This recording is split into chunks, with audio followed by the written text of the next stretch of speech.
At a grand estate, Crown Prince declares his engagement to Anastasia over, his voice echoing through the hall as stunned guests look on. Anastasia stands frozen, unable to process what she just heard. The prince dismisses her confusion, calling her cold and difficult to understand as always. He announces his true choice. Amy, a gentle girl gifted with healing powers, deserves the position Anastasia never earned. Anastasia coldly reminds him that a queen must understand nobility and nationhood, not just kindness. Insulted, the prince pulls Amy close and snaps back, insisting her warmth is worth more than Anastasia's sharp, calculating nature. Nearby nobles pile on, accusing Anastasia of tormenting Amy behind closed doors. Claiming the mistreatment was common knowledge, voices rise in judgment, branding her unfit to ever lead the kingdom.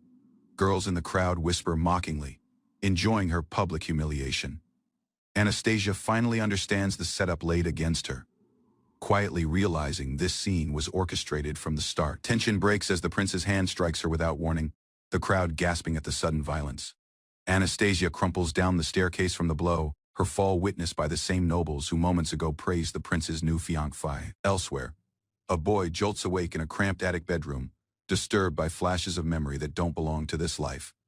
Those fragments belong to a mobile otome game he once played, a school romance story now bleeding into his reality. He introduces himself as Alan, an ordinary 8-year-old living in the royal capital of St. Laren, Rurden. Piecing it together, Alan realizes he has been reborn as a background character, Villager A, inside that very game's world. Horror sets in as he connects the timeline. The town and his mother with it are heading toward destruction, unless something changes.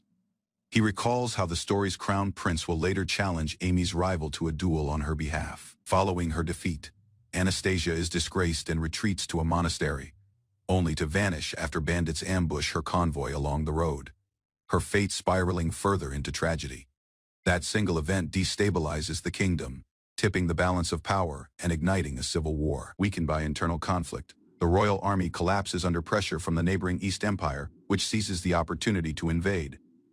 Overwhelmed by what is coming, Alan resolves to speak up regardless of how reckless it sounds, refusing to let fate crush everyone around him. His panicked shouting draws his mother to the room.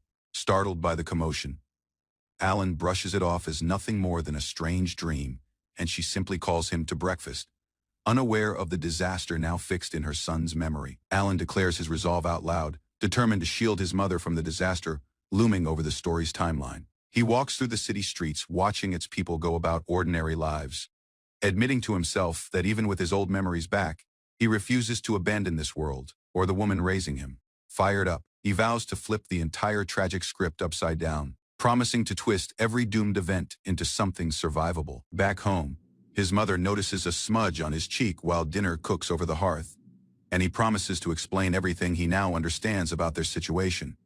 He lays out the timeline. 8 years remain before the engagement between Crown Prince Karl Heinz and the young noblewoman Anastasia collapses into tragedy. Wandering the market alone, he wonders why fate handed him knowledge of otome game mechanics, quietly blaming his sharp-tongued little sister from his previous life for dragging him through these games in the first place. A commotion breaks out nearby as townsfolk react to a passing carriage, someone recognizing its passenger as the prince's young fiancée. The carriage rattles down the cobblestone road, its curtain briefly revealing the girl seated inside. Alan catches only a glimpse of her face through the carriage window as it rolls past. His expression shifts to quiet recognition, memory and reality overlapping as he studies her features. The carriage vanishes down the street, and he mutters an apology under his breath, regretting that the moment passed too quickly to see her properly. A market stall, he reasons through his plan, deciding the safest approach is to trace the game's original storyline before attempting to bend it. He clarifies his motive isn't sympathy for a villain, insisting Anastasia never struck him as genuinely wicked despite her reputation, and that he simply can't stand by while she dies. Flashback shows her scolding the prince and the nobility, demanding they honor their duties instead of living carelessly off the people's taxes. A merchant remarks that such bluntness only worsens her image, since the game itself painted that same outburst as proof of her nagging, unpleasant nature. The narration reveals her eventual fate, exiled from her homeland, recast as the corrupted final villain players must defeat. A busty flower vendor spots Alan approaching and greets him warmly, cutting the heavy narration short with cheerful familiarity. She teases him about running errands for his family, apologizing when their attention briefly collides in the middle of the street. Introduced as Monica, a woman working at the tavern by the Adventurers Guild. She jokes about rowdy young men drinking away their earnings before wishing him well and walking off. Moments later, Monica pauses at the sight of Alan's mother waiting outside their home, asking if she could ask a small favor, as the two exchange a brief, uncertain greeting. A group of rough adventurers at the guild's tavern eyes Alan with suspicion, a bald swordsman leaning in to ask what business a mere boy has coming to seek out the Adventurers Guild. Sweat beading on his face, Alan steadies his nerve, recognizing this tense encounter as the first real step toward changing everything that is about to unfold. Alan stood inside the tavern that doubled as the Adventurers Guild Hall. Rough men sat around wooden tables, mugs in hand, watching the boy who had just walked in. Monica, the woman standing behind Alan, called his name in a worried tone. The bald man tilted his head, waiting for an answer. The question still hanging in the air, Alan spoke up clearly. He wanted permission to clean the mud out of the drainage ditch, work most adults refused to touch. The bald man laughed and told him to go for it. Papers were pushed across the table toward Monica. Alan was called over to the table. Monica, nervous, said she understood and began writing where she was told. A guild card was placed on the table. The man explained that a drop of blood was needed to register it, and Monica reacted with shock at the word. The staff reassured her the needles were sterilized, calling it nothing more than a small prick. Monica accepted, and the needle touched Alan's finger. He winced at the sting. Alan pressed his finger down, and blood marked the card, sealing the registration. He was handed a cloth to wipe his hand, and told he was all set. Alan thanked the man, looking down at the card, now belonging to him. As he stepped further inside, a guild member ruffled his hair, welcoming him. Alan stumbled forward, caught off guard, while thinking to himself that this was the first step toward his goal. Another guild worker praised him for joining, patting his head and telling him his mother must be proud, calling out to Monica by name. Monica wiped her eyes, wishing him luck and telling him to take things slow. Alan simply answered yes, his expression calm, despite everything happening around him. Walking through the streets afterward, Alan laid out his plan in his head. First, confirm whether this world truly matched the game he remembered. Second, earn money at the same time. A guild member passing by wished him luck, and he thanked them quietly. His thoughts continued. To save his mother and the town, the Villainess had to be saved.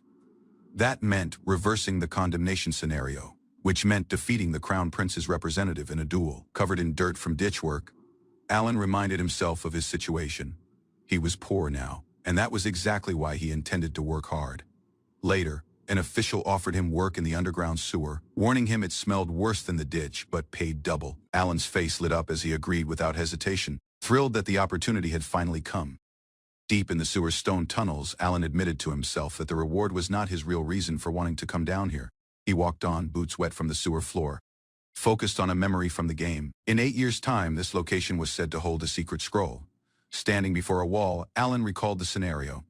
Amy and her companions would use this very sewer to escape Imperial guards, and at its end they would uncover the scroll in a forgotten room. Deep in the sewer tunnels, Alan searched the walls with his lantern raised. He located the one brick marked with a dent among the stonework and pressed his hand against it.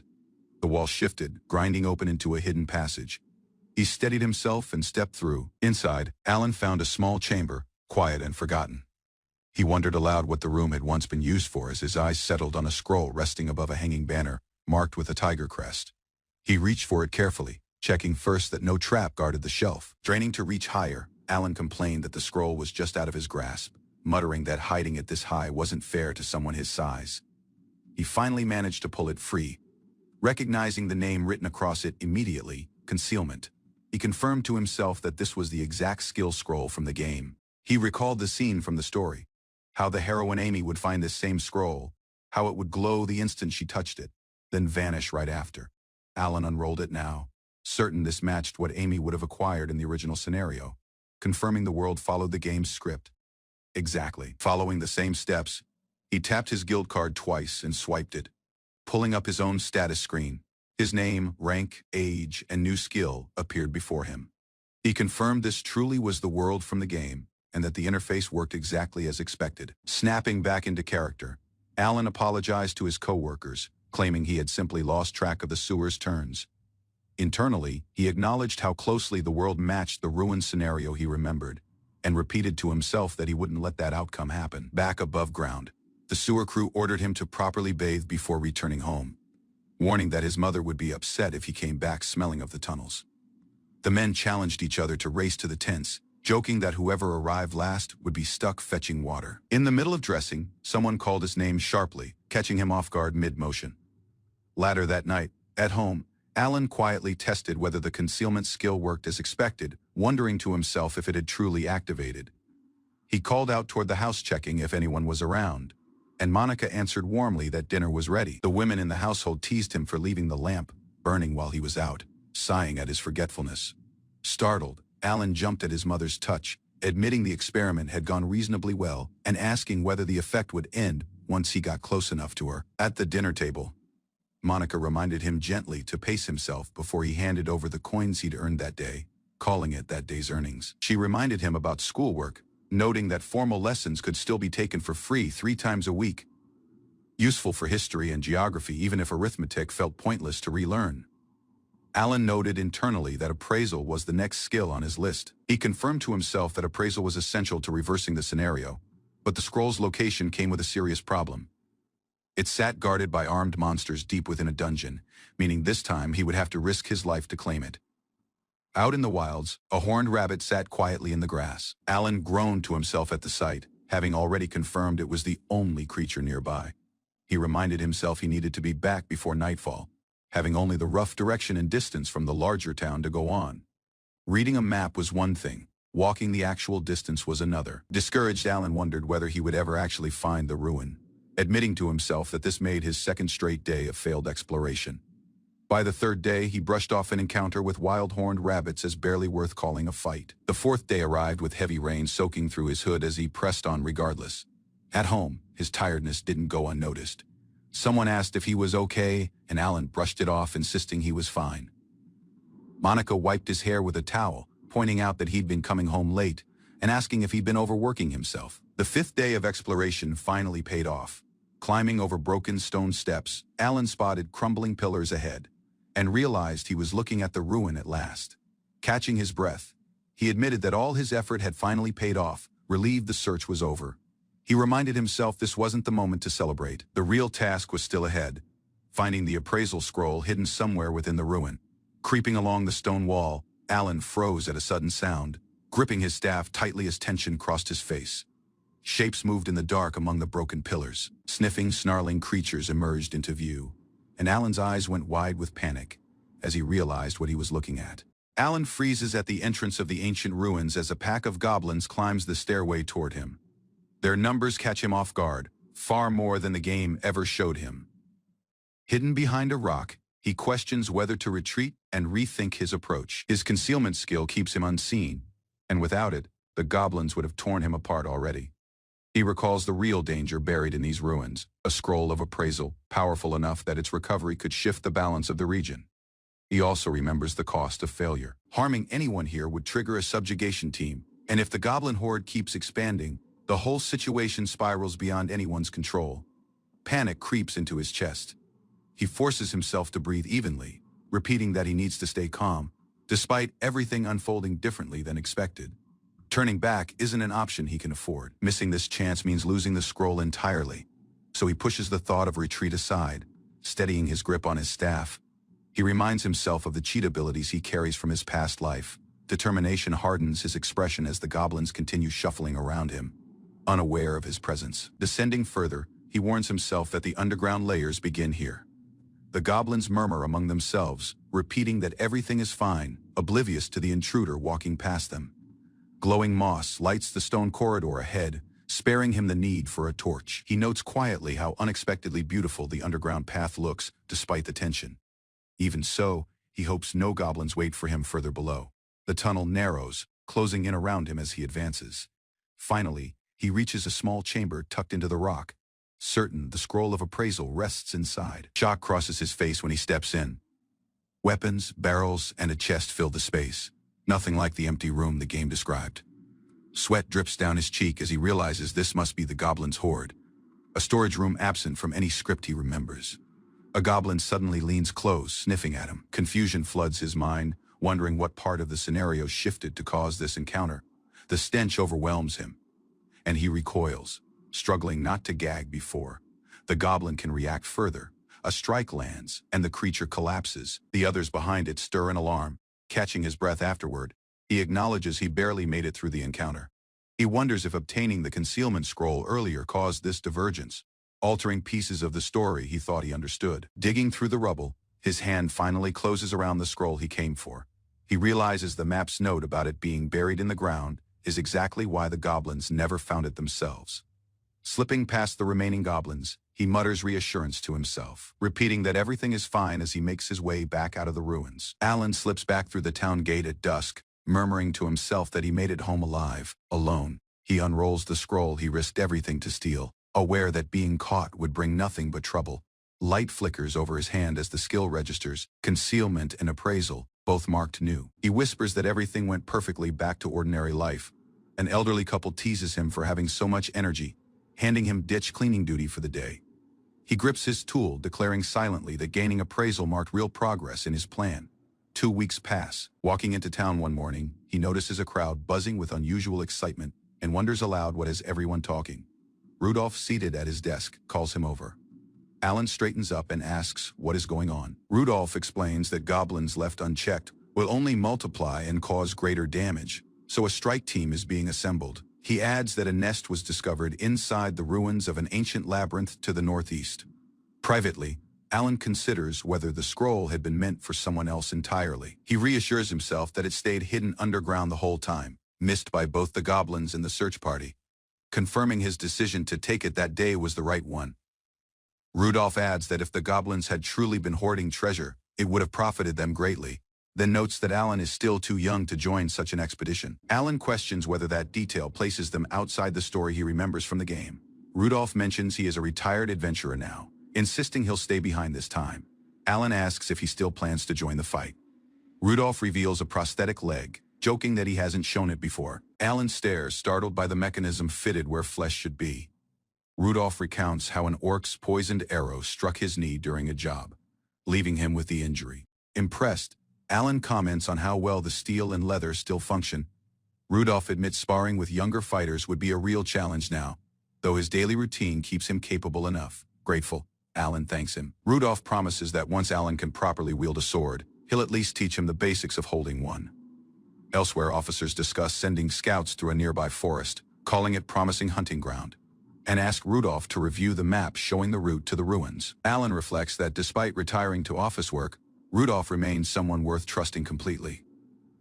With appraisal finally in hand, he sets his sights on alchemy next, even as another day of ditch cleaning awaits him. At the dorm, a woman asks if he is heading out, teasingly wondering if it is a date. He simply says he'll be back by nightfall. Wandering the market, he learns the alchemy scroll is a purchasable in-game item, costing 15 million cents, far beyond the 5,000 he currently owns. Setting that goal aside for now, he decides his appraisal skill might still prove useful among the traveling merchant stalls in the district. Browsing the goods, he pauses over an earring said to slightly boost strength, priced at 300,000 cents. The merchant jokes about buying gifts for girls as Alan studies the rare item closely. The merchant grins, calling him persistent, and asks what kind of girl deserves such a gift. Alan tells him it isn't for anyone. He is simply curious what the earring actually is. The merchant explains it was left behind by a merchant's wife in exchange for a loan, joking that only owning one earring would leave any girl upset. Alan decides to buy it anyway, agreeing to pay through his guild card, confirming the 2,000-cent transaction. The merchant wishes him luck winning over whichever girl catches his eye. Still convinced this is a romantic pursuit, despite Alan's denial latter, a written breakdown reveals the truth behind the deal. The earring came from a merchant selling to an adventurer, and a bidding war pushed its resale value up dramatically, netting far more than its original price. Pleased with the unexpected profit, Alan resolves to keep repeating the same strategy, reminding himself that ditch cleaning will continue until he saves the full 15 million cents needed for the alchemy scroll. Back at the guild office, he lays out a pair of gloves and the earring purchased earlier, explaining he found them at a stall for 3,000 cents.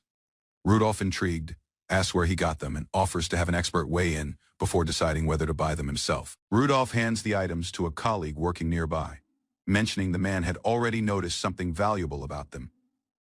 The examiner studies the earring and gloves closely under a loupe, murmuring in surprise at what he has found. He identifies them as the earring of strength and a set of fireproof gloves, confirming both are authentic. Rudolph turns back to Alan, reminding him that selling such rare items publicly could attract dangerous attention from unsavory buyers. Rudolph agrees to let the guild purchase the items fairly, but warns Alan not to get greedy or careless with sudden luck like this. Alan accepts the terms, thanking him, then hesitates before adding one more request. Rudolph reacts with surprise as a wooden sword is raised nearby, clearly curious what Alan wants to ask for next.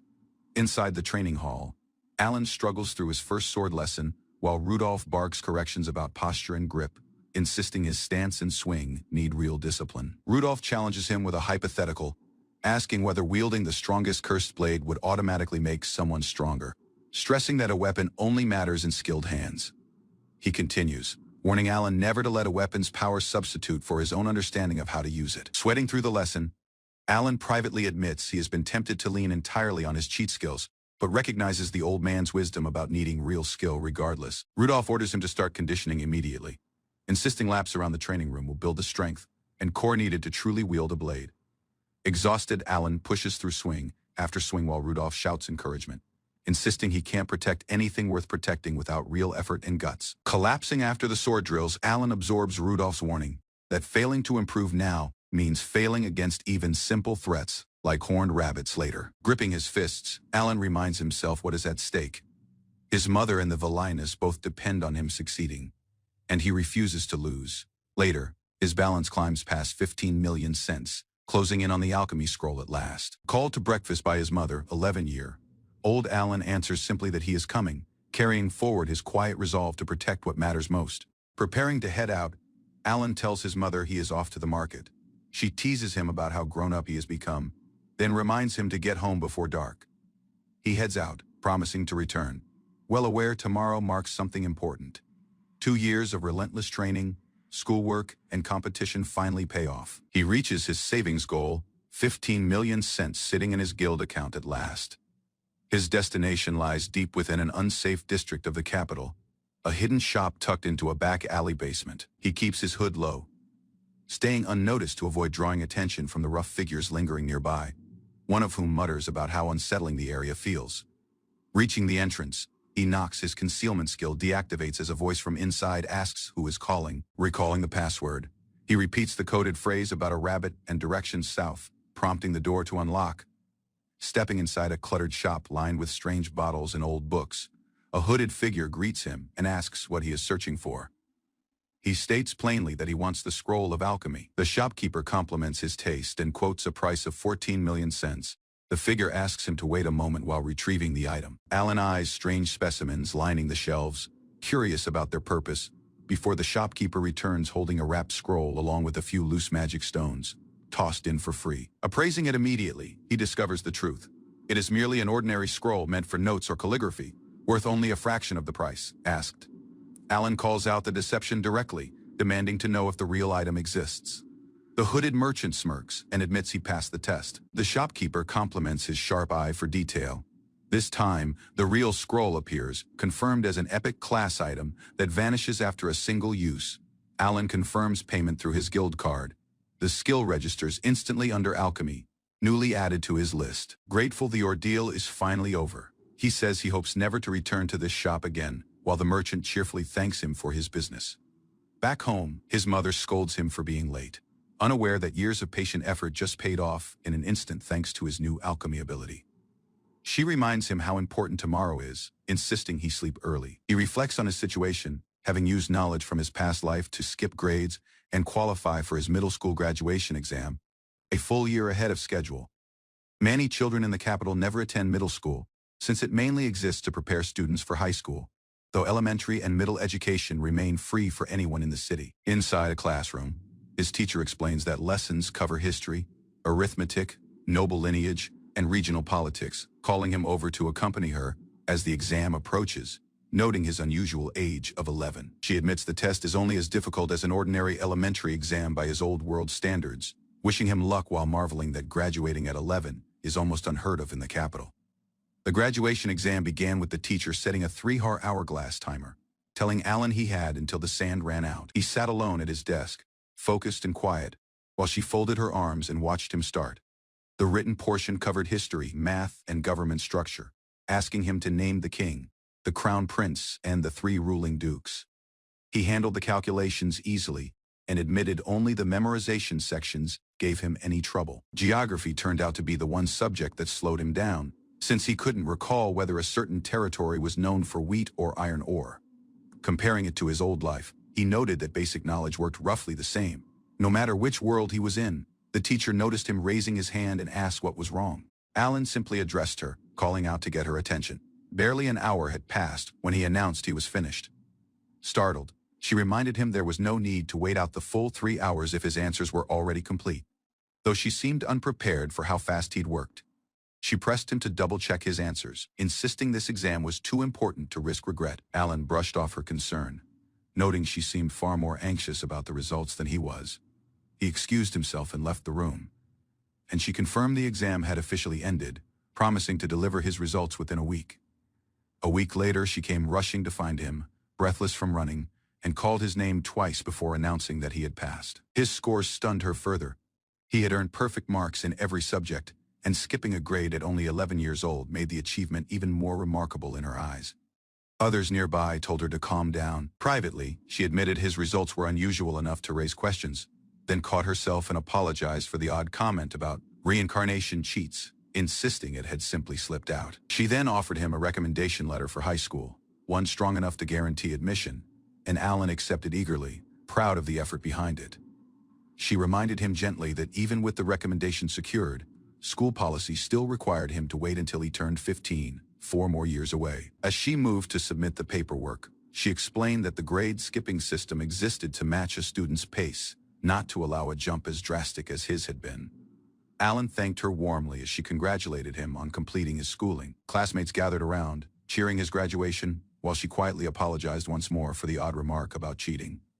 Middle school was behind him now, marking a new stage in his path. Back home, his mother welcomed him with a modest feast to mark the occasion, admitting money was tight, but she wanted to celebrate him properly.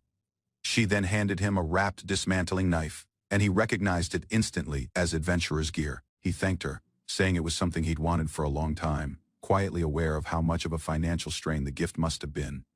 Tears fell as the weight of her sacrifice hit him, and she softly told him there was nothing to cry about. His mother reminds him he'll be on his own, often from now, urging him not to push himself too hard, only wanting his happiness in return.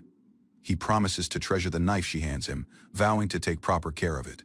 She admits she can't afford much else, but plans to save toward his future schooling. He assures her he'll protect her without fail, and she tells him to pull himself together and move forward. Turning 12, he officially becomes an F-rank adventurer. Word arrives that he is cleared to sit the high school entrance exam early, exempt from the usual age limit. Determined, he silently vows to overturn the fate awaiting him. Just as someone calls out his name, mid-thought. Bumping into a tavern acquaintance, he apologizes for startling her. She reacts with surprise at his sudden rank, remarking how far he has come since they first met. Regulars at the guild tease him, insisting he stop being treated like a child now that he is officially ranked. While congratulating him on the milestone, Rudolph reassures him that although there is still plenty of room to grow, he is already proven capable enough, especially at only 12. Rudolph notes that lacking a swordsman or warrior's divine protection makes his current progress even more impressive.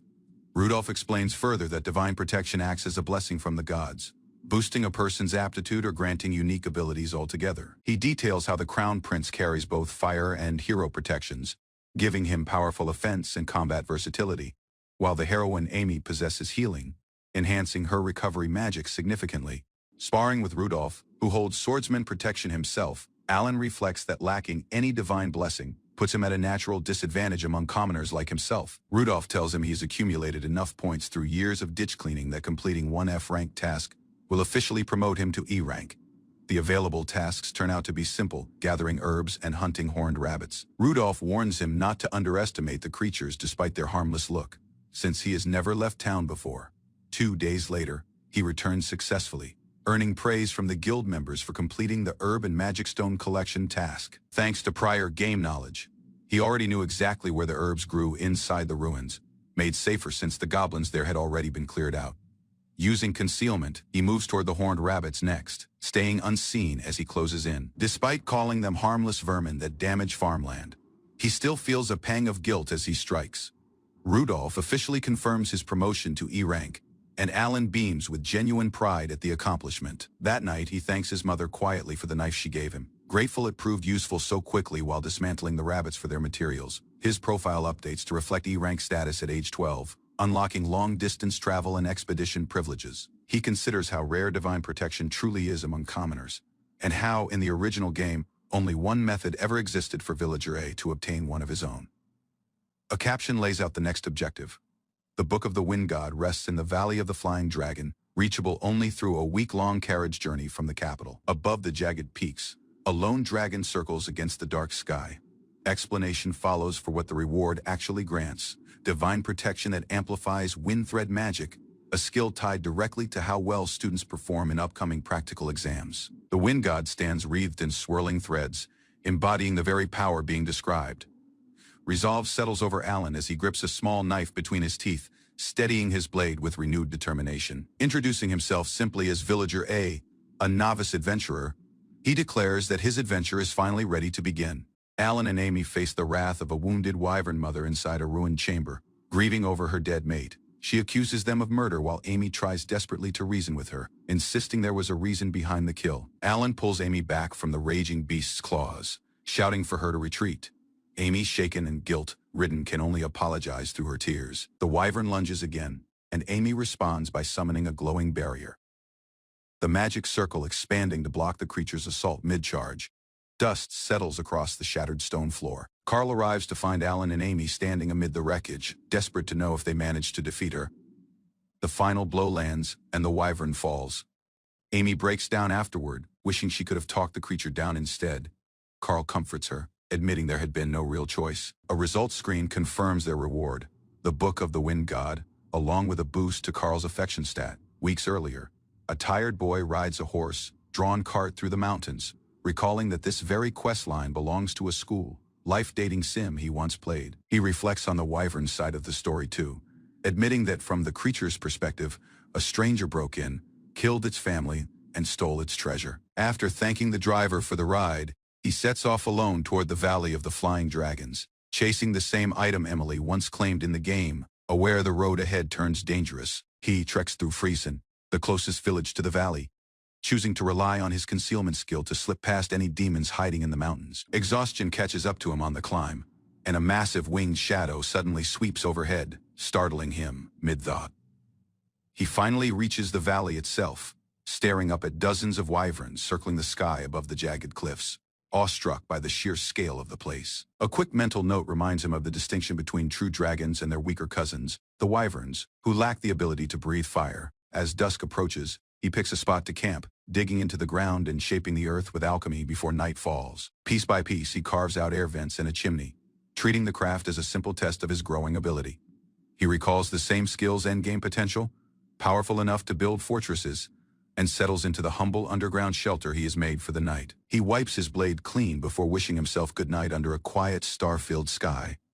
Morning comes, and he prepares to head for the Temple of the Wind, resolved to restore it to its former state. Cloaked and hidden by concealment, he walks past the dragon's den with steady nerve, remembering how brutal those wyverns had been within the game itself. He spots the ancient staircase leading up to the temple, momentarily startled by what waits ahead. Inside, a massive black wyvern lord lies coiled and still. Alan recognizes him immediately as the father of the family from the game, wondering if the beast is merely asleep before deciding to make his move while he still can. Alan freezes mid-strike, realizing his body refuses to obey him. A radiant, long-haired figure floats above, greeting him with an easy smile and a simple request for a favor. Panic grips Alan as he tries to use concealment, only to find it useless against this being. The stranger assures him no harm is coming, then reveals the object in his hand, the very artifact Alan crossed the mountains to find. Introductions follow, and the figure calls himself the God of the Wind. Alan, still stunned that his thoughts have been read since he arrived, can only wonder who exactly he is dealing with. Confusion turns to disbelief as Alan processes the word God. Before he can protest further, the deity insists they first need to rouse the slumbering wyvern lord nearby. A powerful blow sends the god's fist crashing down toward the sleeping dragon, the impact rattling the ruins around them. Bewildered, Alan watches the scene unfold, told simply to wait. Slowly, the massive black wyvern begins to stir from its long sleep, The god urges the creature awake, explaining to Alan that this dragon is meant to help him. Alan can only mutter his disbelief at the absurdity building in front of him. Groggy and trembling, the Wyvern Lord introduces himself as Jerome, admitting he is roughly a lord among his kind. Awkward introductions continue as Alan shakes hands with the massive dragon. Then comes the god's real request, helping Jerome find a wife. Curiosity turns to suspicion as Alan questions why a god would meddle in a wyvern's love life. In exchange for his help, the god offers Alan his divine blessing, brushing off the deeper backstory as unnecessary detail. Reluctantly, Alan accepts the terms, admitting he knows nothing about lizard courtship. The god, unbothered, simply says he is counting on him. Their planning session gets interrupted by Jerome's nervous outburst, prompting Alan to ask what his intended Melissa actually looks like. A familiar ribbon catches Alan's eye, sparking recognition. He realizes Melissa is the very boss fight tied to obtaining the Book of the Wind God from the game he remembers. Jerome gushes about Melissa's beauty, while Alan quietly absorbs the information, mentally connecting the dots between game lore and reality. Jerome insists he isn't simply a stalker, and Alan suggests starting small with a proper introduction and some friendly conversation.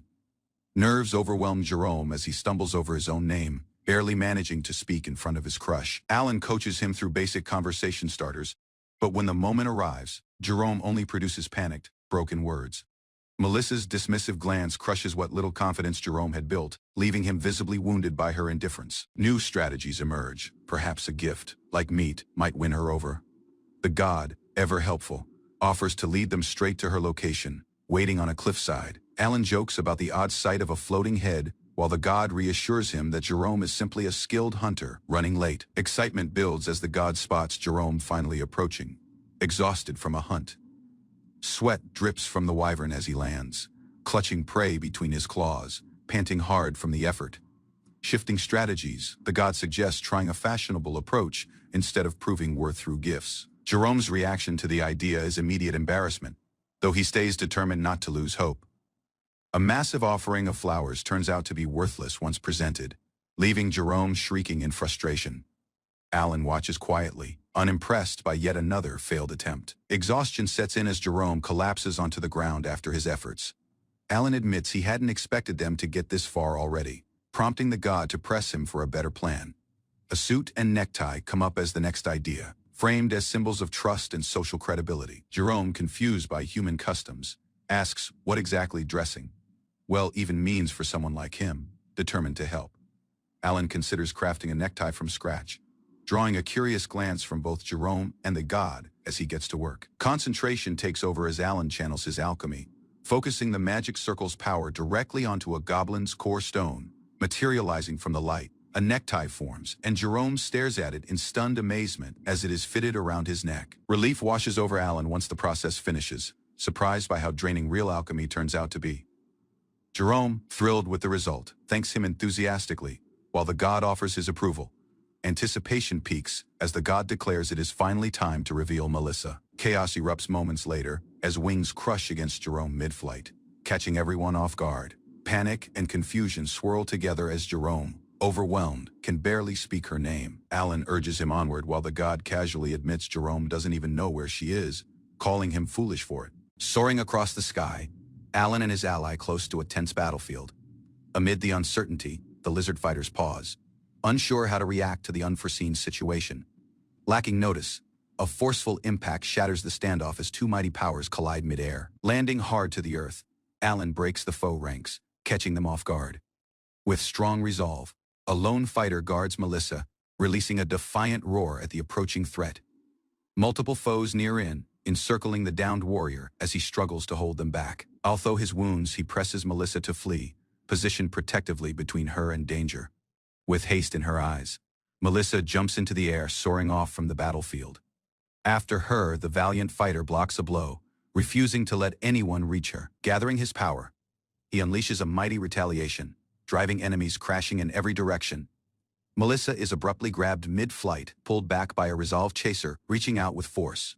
Far above the cliffs, a disordered pursuit unfolds as several forms spread across the sky. Down beneath, Alan and his companion respond to the nearing danger, alarmed by the aerial scene.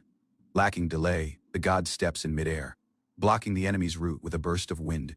Treeing to clarify the circumstances, Alan presents themselves as allies, though uncertainty still lingers. Comforted by his companion, Melissa discovers the fighter battled boldly to protect her. Midair, the weary combatant relinquishes command and starts spiraling downward toward the cliffs below. A sharp impact comes as his form strikes the rocky ground, stirring a cloud of dust. Melissa, trapped under him, flinches in agony as they both fight to recover. Rattled and ashamed, he rushes off her, saying sorry with desperate urgency. Melissa, motionless rattled, shows her thanks to Jerome for rescuing her. Addressing him gently, lacking delay, she bends forward and presses a kiss to his cheek, labeling him cool with sincere admiration. From afar, Alan observes their stage unfold, understanding his task is now complete. A holy call reaches out, pledging Alan the prize he was promised for his labor. Moved by the act, Alan gains the air god's favor, watched by those he helped unite.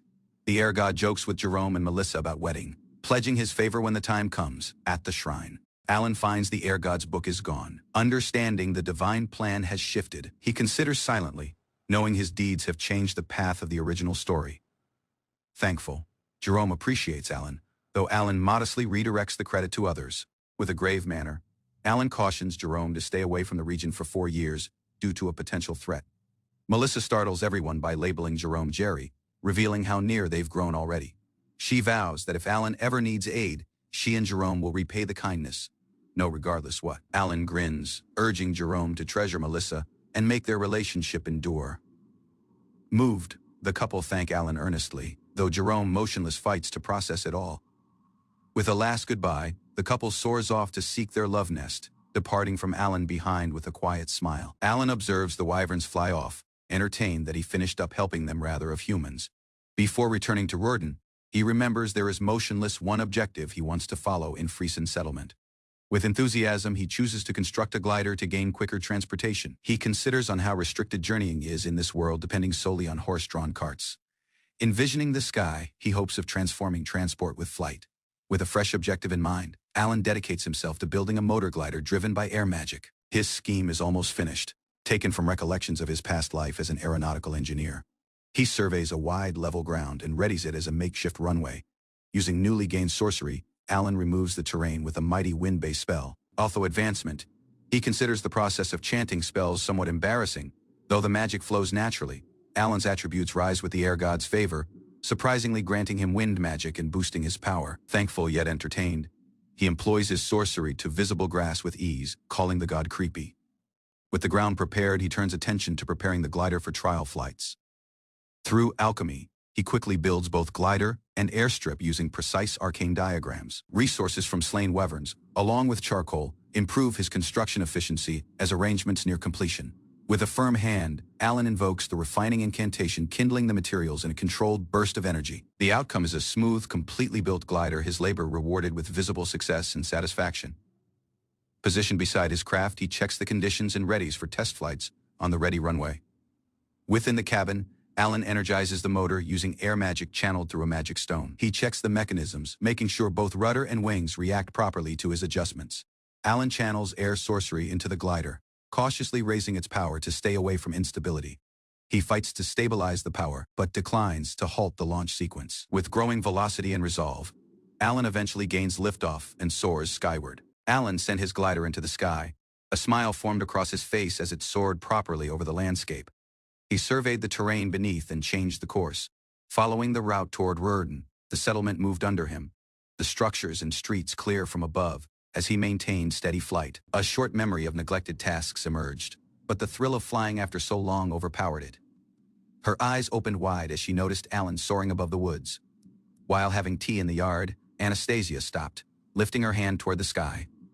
Margaret turned her head, interested. An unknown form drifted quietly above the forest, its wings still but steady. Anastasia proposed it might be a wyvern, and quietly determined it should be reported to the palace. At the same time, Alan soared assuredly above the skies, the city's outline finally appearing on the horizon. What previously required several days by wagon, he now finished in mere hours from above. Alan examined the imperial city. No streams or clear fields offered a clear landing spot. Considering his choices, he considered the risks of landing hard into a field until a shimmering lake came into view. With haste in his hold, he steadied himself and proceeded to the landing. His scheme was exact, near the water shore, and slow down just before touching the water. Alan stabilized the glider, moving forward into the last stage of touchdown. As the glider approached the water, Alan called forth air sorcery to slow the descent, directing a powerful reverse thrust. A blast of air ripped through the lake's shore as the aircraft cut through the air in a final desperate approach.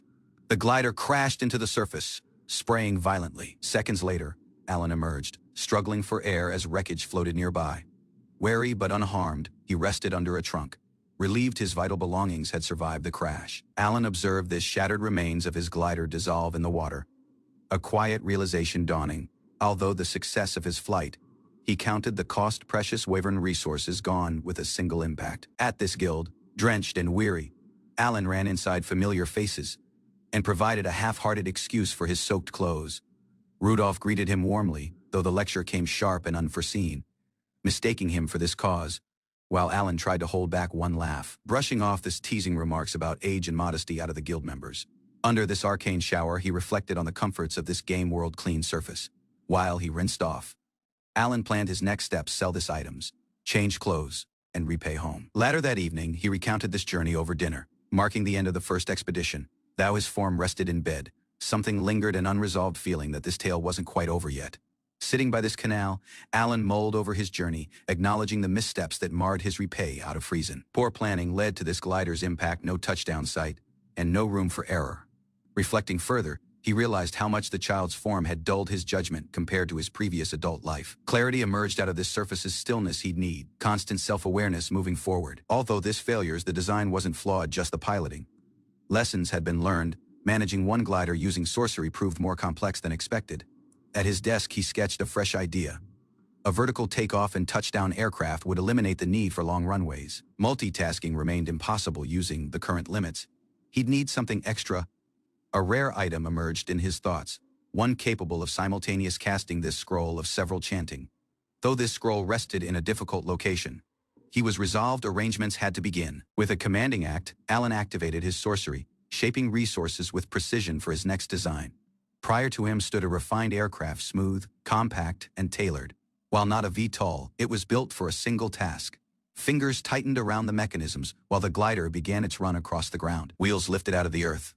Velocity surged. Air bit against his flight suit. Eyes forward, attention sharp. He soared upward, previously more resolved, prepared. Flight wasn't the solely concern. True mastery required understanding this nature of alchemy. Exact blueprints defined the quality of what might be created. Vague ideas led to inefficient outcomes. Lacking strong sorcery, even brilliant designs lacked force. Amy succeeded due to her protagonist level. Energizes, he had no such luxury. Material cost was another wall. Lacking enough resources, even basic construction was almost impossible. Thankfully, substitutions were possible. Rare wyvern parts might be swapped using cheaper alternatives. Alan noticed a towering structure growing inside the sky, the legendary Tower of the Sage ahead. A small aircraft neared the towering structure, piercing the skies. Known while the Sage's Tower, it stretched over 300 floors into the sky. To touch this summit, the pilot had to ascend in spirals, navigating each loop using precision. Soaring above the stratoskies, he calculated his altitude close to 2,000 meters. Close to the top, no resistance came out of the tower while he closed in. He prepared to touch this highest floor of the Sage's Tower. With haste, he dismantled the air sorcery motor midair and sent himself from the aircraft. Descending freely, he drifted above this tower while preparing to summon sorcery across his focused mana. A blast of power activated the parachute, stabilizing his fall as air sorcery surged. His timing exact, this impact hit the tower's top section in a managed explosion. He landed safely and quickly started storing off the deployed gear. Swinging from a rope, he stabilized himself against the tower's outer wall, taking his air midair. Within the breach, he collapsed on the floor, weary but comforted that everything proceeded as intended. Declaring the task a triumph, he acknowledged how his airborne infiltration bypassed all expected dangers. He uncovered one sealed scroll within this chamber, its glow confirming its value.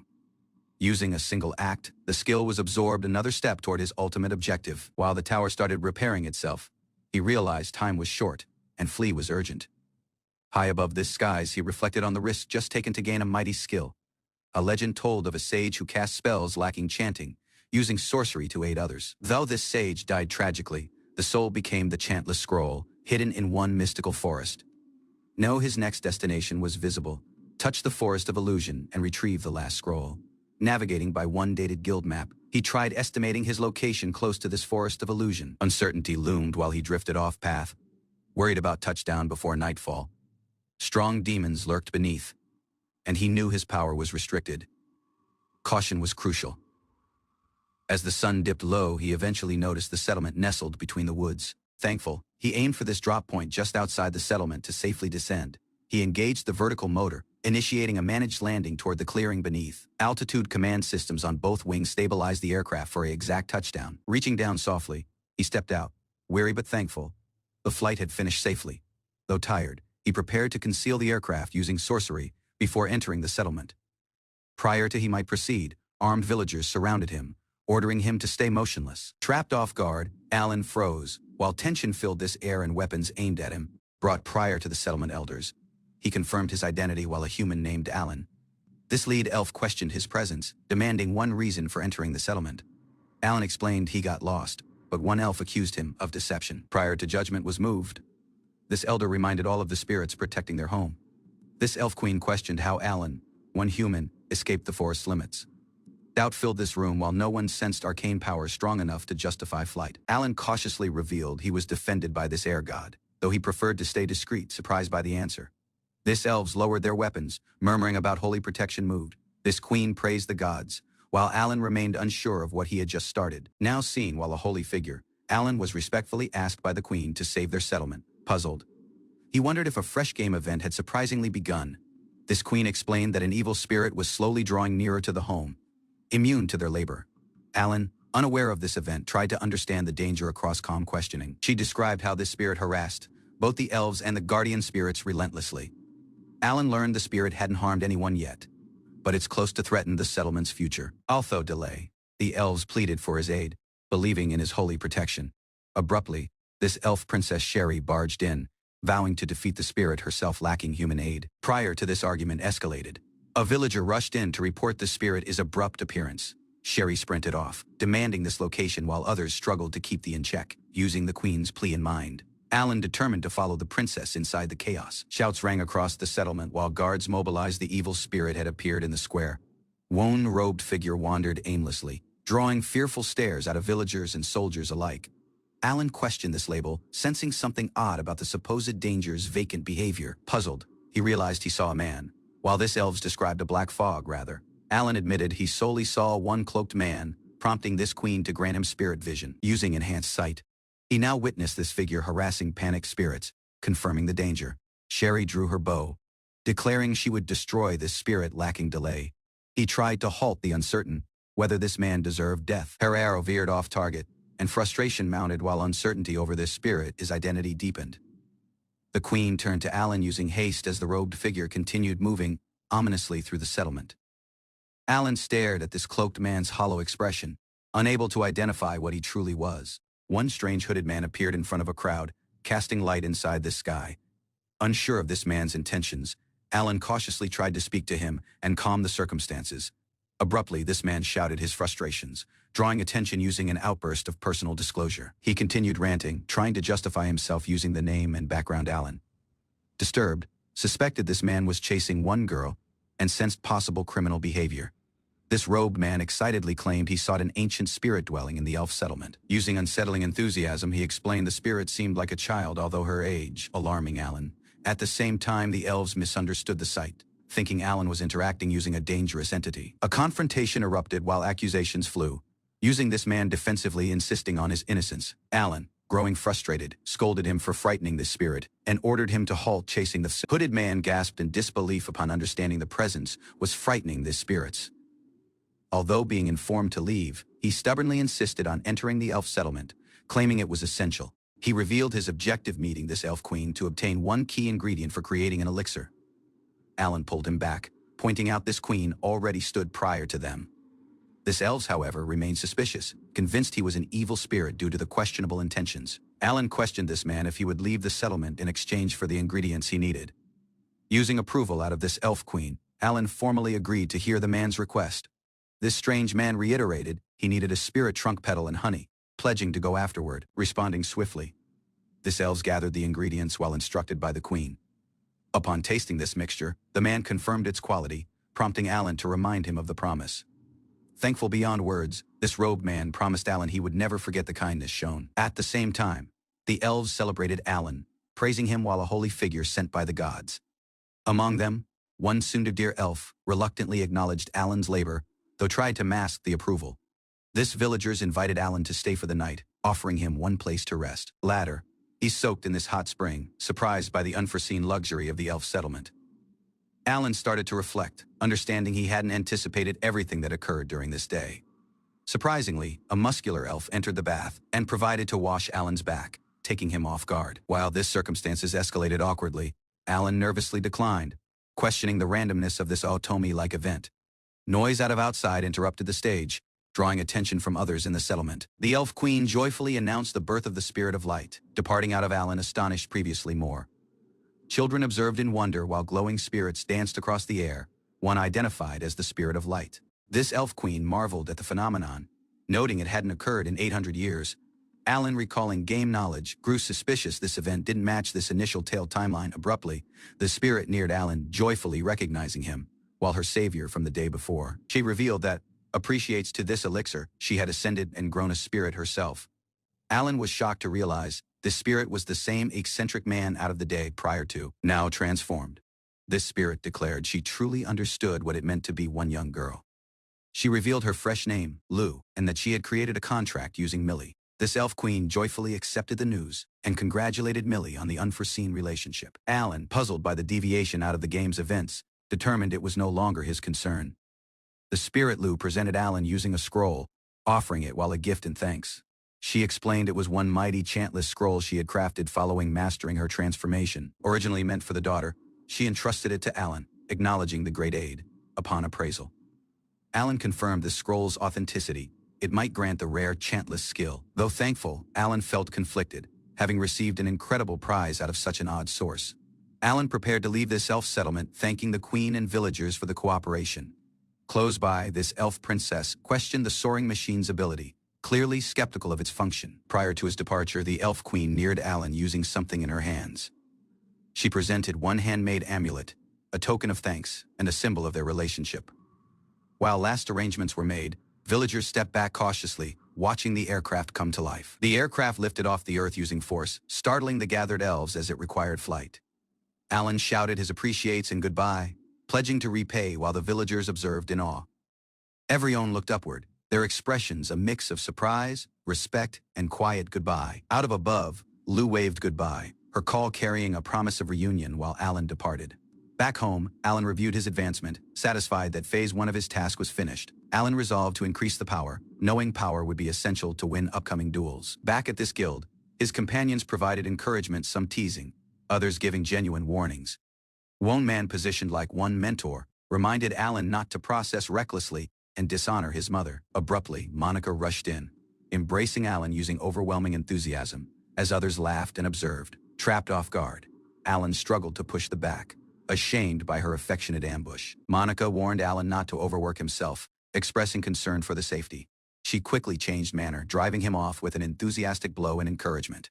Later, Alan informed his mother about his task and received one gentle embrace in repay. Filled using resolve, he quietly vowed to defend her from the events ahead. An old merchant presents one rare item. Elf created honey, his eyes gleaming using pride.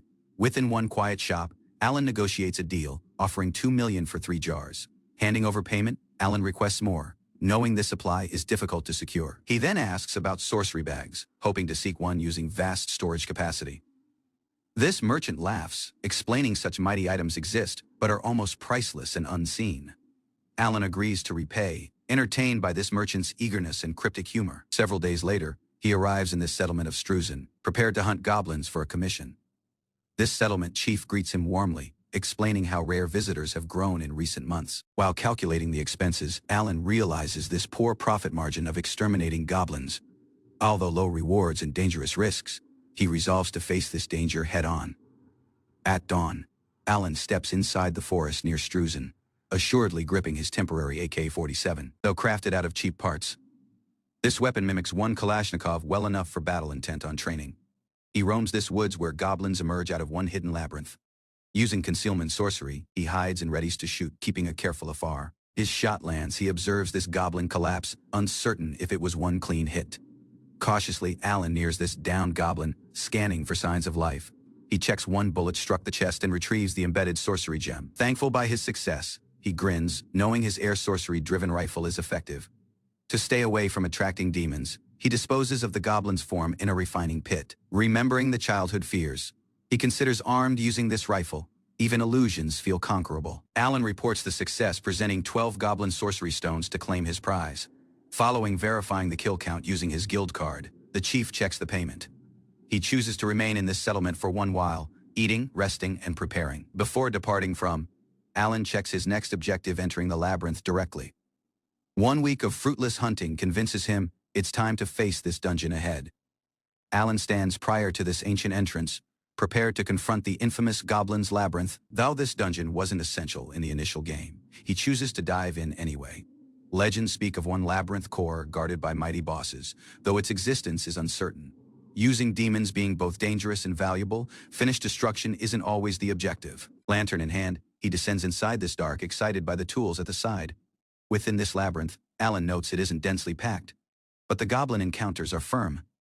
Out of this goblin's perspective, the dungeon's layout may seem like one maze of unknowns. Although concealment, this lantern's glow betrays the presence, drawing attention. Goblins blast forward solely to be struck down by the rapid gunfire. Frustrated by this lack of stealth, Alan compares himself to one glowing, defenseless anglerfish. Alan navigates quickly, skipping unnecessary rooms, the memory of this labyrinth's layout guiding the way. He reaches this 5th floor, positioned prior to the massive door to the boss chamber. Using attention, he switches his ammunition out of stealth to power rounds, readying for battle within. Hobgoblins and goblin mages await, defending this core chamber using hostility. At the center stands this towering danger, the Goblin King, armed and armored for war. Alan prioritizes the goblin mages, releasing a barrage to eliminate the arcane danger first. Using 2 confirmed kills, he quickly reloads and readies for this next wave. He targets this hobgoblin's next, using smokescreen sorcery and sneaking to re-enable concealment. Their bodies drop, departing from solely the Goblin King, who observes in silence. Alan opens fire, bullets striking this armor giant while it lets out one monstrous roar. The Goblin King charges using overwhelming power, smashing the floor while Alan narrowly dodges. Cornered and out of choices, Alan readies a Endure Ditch smelted weapon from his pouch. He hurls this bomb toward the king, banking on the surprise impact. Smoke erupts violently, blinding this king and causing him to stagger in agony. Toxic fumes erupt out of the armor gaps, his roar turns to choked screams of agony. Alan fires relentlessly, closing this afar to rain a direct shot to the Goblin King's head. The improvised pepper bomb strategy worked just like in this game, blinding the foe. Yet, although critical damage, the monster declines to die, staggering using immense vitality. Unable to pierce its skin, Alan chants air cutter while gripping the blade tightly. Using this battle over, he sighs, collecting the sorcery stones will be exhausting work. Alan nears this glowing sphere resting deep within the dungeon, the core of the labyrinth.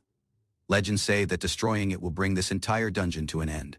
Lifting his hand, he reaches out, lacking delay, taken by curiosity and duty. Using a single touch, this space distorts, driving him back to the entrance. Smiling using relief, he checks it. This is how you conquer this Goblin's Labyrinth. Back in town, Alan gains credit out of the villagers for conquering the labyrinth. Hearing he's slain 138 goblins, his mentor proudly congratulates him, a rare stage of credit. Following a long day, Alan agrees to rest prior to turning in the sorcery stones. Zone's cheerful woman welcomes him back using clear arms and bold affection, but Alan has already slipped off, departing out of her shouting and comedic frustration. Using the labyrinth conquered, Alan walks across the city, his heart lighter than prior to. Now wealthier and stronger, he considers the next objective, but something personal arrives first. He chooses to tell the mother everything when he returns home. Smiling using resolve, he and his mother scheme to start a fresh life elsewhere. Alan stepped across this door to the familiar scent of home, taking his mother mid-preparation. She froze briefly, then dropped everything to wrap him in a tight hug. Worry etched across her face as she inspected him for wounds. Using a gentle smile, he assured her of his safety, casually mentioning the risks he'd faced. Holding back tears, she confessed she'd been fine during the absence, though the trembling call hinted otherwise. They exchanged stories, small, everyday seconds that carried deep meaning. Even this mention of smelly clothes drew warm laughter. Watching her, Alan created a quiet vow. He wouldn't allow fate to steal her off out of him. Over dinner, Alan's mother proposed he might stay and use his earnings while he pleased. She assured him he wasn't responsible for anyone else. Though this small apartment had many limitations, Alan considered the sacrifices needed for an adventurer's lifestyle. He motionless believed living apart wasn't right. The gaze changed toward her while he explained his true wish. It wasn't just about space, he wanted her to live more comfortably. He imagined a home they might share, where she might handle the housework and stay near. Hearing this, she reached out softly, labeling his name with emotion in her call. Though she called him a fool, Alan's mother smiled warmly, agreeing to search for a fresh home together. His face lit up using quiet enthusiasm. This next day, he brought them to the guild. Familiar faces greeted them, surprised yet pleased to see her there. She nervously introduced herself, unsure how much Alan had shared about the motionless. She tried her best to make one good impression. One guild member praised Alan's dedication, labeling him the most pledging newcomer. Hearing that others wanted him in their party, the eyes opened wide using pride and astonishment. Alan considered this advantages of ranking up to D, knowing it would free him out of current limitations and clear doors to bigger opportunities. While discussions changed toward housing, he mentally weighed his future plans, brushing off party invitations until this right time. Concerned for safety, his mother voiced doubts about living close to this guild. Alan acknowledged the risks, but pressed for aid finding a safer place. Just then, Monica arrived, surprised to learn Alan was preparing to move. Her presence changed this manner using familiarity and warmth. Alan proudly shared the intentions, now earning more. He wanted one larger place to live using his mother. Monica leaned in using a bold smile and provided Alan a surprising invitation to her house, taking him completely off guard. Both Alan and the mother reacted in uncertainty, unsure of what Monica truly meant by the offer. With a laugh, she clarified that her father managed an apartment building and she might aid them seek a suitable place. The quoted rent was high, and Alan paused, doing mental math while his mother nervously questioned for his thoughts. Although this cost, he proposed they go see it, figuring it might actually be a rare, worthwhile bargain. Prior to heading out, Katerina expressed the desire to greet this guild members, thankful her son had been surrounded by kind people. At the same time, Alan awkwardly reacted to Monica's earlier offer, solely to be teased again, flustering him while she playfully pressed the misunderstanding. The group soon arrived at this building. Monica, now completely in guide mode, explained its convenient location and pointed to the available top-floor unit. Climbing the stairs, she noted the higher floor's unpopularity due to its steep access, though it worked fine for the within. Alan stood in awe. This room was far larger than expected, and the mother wondered if it was too much for them. Alan explored this upper level of the unit, considering whether to claim the lofted space while his bedroom, while his mother doubted she might manage the climb. Looking out from the window, he was captivated by the visible sight of the distant palace growing above the town. With resolve in his eyes, he whispered to himself, the objective was near, he just needed to push a little further. Katerina expressed surprise at this affordable rent, and Alan addressed Monica using a mix of thanks and uncertainty. Monica smiled warmly, believing in his possible and labeling it a worthwhile investment in someone using a bright future. Alan turned to his mother for confirmation. Seeing her uncertain, he assuredly declared they'd take this room while long as she liked it too. Monica assured them it was fine, joking that Alan might repay her previously. He became a better man, prompting a smile out of Katerina. The house-hunting journey came to one swift end. This very first property had everything they needed. Back at this guild, Alan reported the decision to stay under Monica's care, earning one nod of approval. The guildmates were pleased. Alan admitted it was far nicer than this home they had prior to. Alan's guildmates admired how far he'd come, surprised he was already providing one fresh home for the mother. When questioned about moving out, he casually answered, starting now, prompting entertained disbelief and support out of those around him. One guild member raised his call to rally this others, proudly announcing Alan's big step moving out using his mom. Though Alan tried to object, this others insisted on helping, moved by his devotion. Banter filled the room, making it visible they cared deeply. Friendly jabs continued while this men argued over tasks, eager to lend a hand in their own disordered way. Alan asked his mom what to do, overwhelmed by everyone's support. Monica softly comforted them, labeling Alan like a son to the whole guild. Katerina reminded Alan to treasure such kindness, recognizing how fortunate he was to have such wonderful people around him. While guildmates bickered over who was too drunk to aid, Alan smiled to himself. Their antics created him feel strangely warm within. She wiped the tears, moved by their generosity. Alan stood by, one bit panicked at her emotional response. Later, the guild members assisted move furniture into the fresh home. Although bumps, narrow spaces, and minor complaints. A line of guild members marched through town carrying furniture, drawing interested stares. Alan wiped his brow while the endure load arrived. Within, the space motionless felt roomy, although being furnished. The simplicity of their old life made the move feel surprisingly light. Using this job done, one guildmate raised one cheer and declared it was time for a banquet to celebrate. Katerina and Alan seemed puzzled, but were informed it was tradition. Any reason to drink was reason enough. Thankful, Katerina addressed the adventurers earnestly, thanking them for all their aid that day. Katerina stood prior to this gathered guild, expressing heartfelt thanks for their kindness and support toward her son. Smiling proudly, Monica listened while appreciates extended to everyone from the porters to those who assisted them settle in. Her speech started to stretch, prompting Alan to silently plead for brevity while this others chuckled. Lifting one glass, she toasted to the future, wishing everyone happiness and luck in their endeavors. Just prior to things dispersed, she turned to Alan and reminded him she was off to greet more guests, departing out of him smiling beside her. Morning light filled the room as Katerina swept the floor. Close by, Alan observed silently, vowing to make their fresh life even better. The thoughts reached beyond just family. He wanted to defend this peaceful life for Monica, this guild, and everyone who had supported him. While others drank and laughed, Alan quietly sipped fruit juice, eyes set on one objective, breaking the fate that previously seemed inevitable. Teasing quickly followed. The guild couldn't aid but joke about his beautiful mother, driving him into rattled denial. Thankfully, Master Rudolph stepped in, silencing this crowd using one single firm command. With a strong glare, Rudolph crashed his mug down, declaring he'd be the solely one allowed to make a move. The rest were to back off. Katerina laughed politely, while others protested. Alan couldn't believe the mentor was joining this competition for his mother's affection. Jaw clenched. He withdrew the earlier approval, muttering that exceptions must be created, especially when it came to his master ladder. Alone in this forest, he tested his equipment under peaceful skies, letting out one long air. Careful observation showed good penetration, motionless.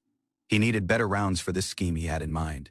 Steam rose from the tub while Alan soaked, muscles sore after several days of preparation.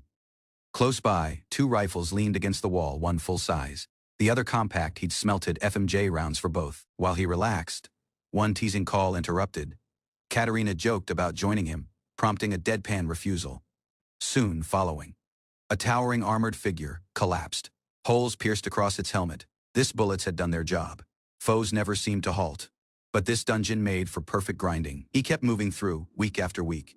Using over 100 laps finished, Alan had gathered sorcery stones for the guild and strengthened his resolve even more. Alan handed over 1 beer and appreciates, while being advised to review his status. His labor against goblins had started to draw attention. Upon checking, he discovered a fresh nickname, Goblin Slayer, earned from consistent extermination and growing experience, while a novice adventurer. In this dense forest, a couple of massive boars marched forward, disturbing the peace using their heavy snorts and trampling hooves. A lone young man entered this forest, using a rifle slung over his shoulder, cautious but resolved. He stopped briefly, noting that he was just outside the suburbs of Altmund, a region too near to leave such dangers unchecked. This boars weren't just dangerous, they were resources. The bodies, mapped and labeled, were important for meat and supplies. Sitting beside one downed creature, he reflected on this task ahead. Orcs emerged endlessly out of a labyrinth deep within, and he had no choice but to confront it. Alan confirmed his earlier assumption: the hollow point bullets worked as intended. Each successful hunt not solely provided resources, but also progressed his guild positioned. These bullets, known for expanding on impact, were familiar to him out of another life. Against stronger foes, he planned to rely on FMJ and Kalash rounds, while continuing to use smaller calibers for standard dangers.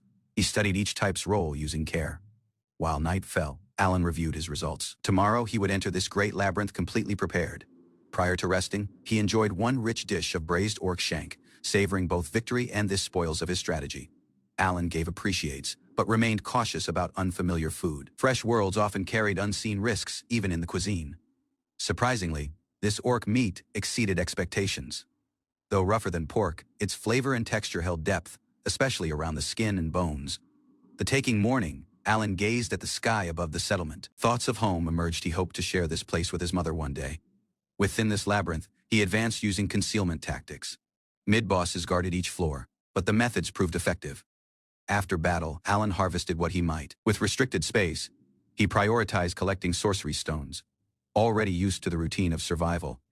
At this heart of the labyrinth, the Orc King loomed, surrounded by all the mid-bosses Alan had battled prior to. Its presence radiated menace and reminded Alan of its savory meat. Lacking delay, Alan required aim. His scheme was simple: eliminate isolated healers and support units quickly to weaken the ranks. Targeted strikes landed using precision. Mages and priests fell, followed by a smokescreen retreat. Even this orc general required significant damage during the push. Abruptly, the foe responded fiercely. A sweeping retaliation forced Alan to dive for cover. The general unleashed a blast of sorcery beyond expectation, revealing hidden power Alan hadn't anticipated. Alan assessed this battlefield. The Orc King's regeneration ability created things difficult, and its massive health pool demanded one strategy beyond brute force. Lacking wasting time, he sent another smokescreen. This same evasive tactics that had brought him this far would have to carry him forward again. The foes anticipated his usual flanking maneuver and tightened inside a defensive ranks. He required one different angle and unleashed a blinding chili pepper extract, targeting their vision using practiced precision. Trapped off guard, the orcs panicked. Uncertainty formed among their ranks as Alan prepared to press the advantage. The disoriented orcs collapsed in rapid succession. Alan remained calm after cover, striking cleanly across the chaos using trained precision. Abruptly, the Orc King stirred. Glowing power surged through its form, and Alan realized the beast was preparing to regenerate previously more. He narrowed his eyes. The healing had already finished just while expected. Alan tightened his hold on the rifle, muttering in frustration. Using a furious roar, the Orc King charged forward, shattering the floor under it. The air trembled with each step. Alan responded with firm fire. Bullets ripped through the smoke, but his eyes opened wide. The king wasn't slowing down. The Orc King smashed through the wreckage in a forceful blast, driving wood and gem flying across the chamber. Alan was thrown to this floor. He scrambled back, eyes wide, while the massive beast loomed over him. Wan realization struck this creature's dense fur and thick fat resembled a brown bear's, likely enough to dull even hollow point rounds. He reached for another rifle, considering the Kalash bullet. With firm air, he prepared for a direct blow. Though uncertain if it would penetrate, he required aim at this creature's throat. Heart-locked while the likely weak point, Alan fired toward this Orc King's heart, but the monster staggered forward, seemingly unfazed. The target had absorbed the damage. Switching tactics, Alan aimed between this creature's eyes, hoping one direct shot would pierce its thick skull. This beast charged. Alan paused. His position gave him a bad angle, and he couldn't terrain the shot cleanly in time. The impact threw him across the floor. Agony shot through his form while the Orc King continued its relentless advance. Growing slowly, Alan clenched his jaw. It was visible this wouldn't be a quick fight. He had to endure a taken-out battle. Alan stabilized his breathing, considering his next move. This idea of construction slug rounds crossed his mind, but something felt off. To his surprise, this Orc King had collapsed. Alan neared cautiously, puzzled by the abrupt stillness. A closer look revealed the truth. His shot had landed in the heart after all. The beast had pushed across the agony until it eventually gave out. Even with a mortal wound, the king had managed to take off one endure charge. Alan couldn't aid but admire its power. Using little space left, he packed what meat he might. This victory deserved to be tasted. At this labyrinth's end, Alan discovered one treasure chest. Using his appraisal skill, he identified the prize, a bracelet of fertility. He frowned at its function. One charm to improve reproduction, it felt violently inappropriate for an orc dungeon. With the Orc King slain, Alan finished the first round of the Great Labyrinth. Yet he couldn't aid but question the logic of this world. Sometime later, he arrived at the Elf Settlement airport. Children trained close by while villagers moved with cheerful power, thankful for their kindness.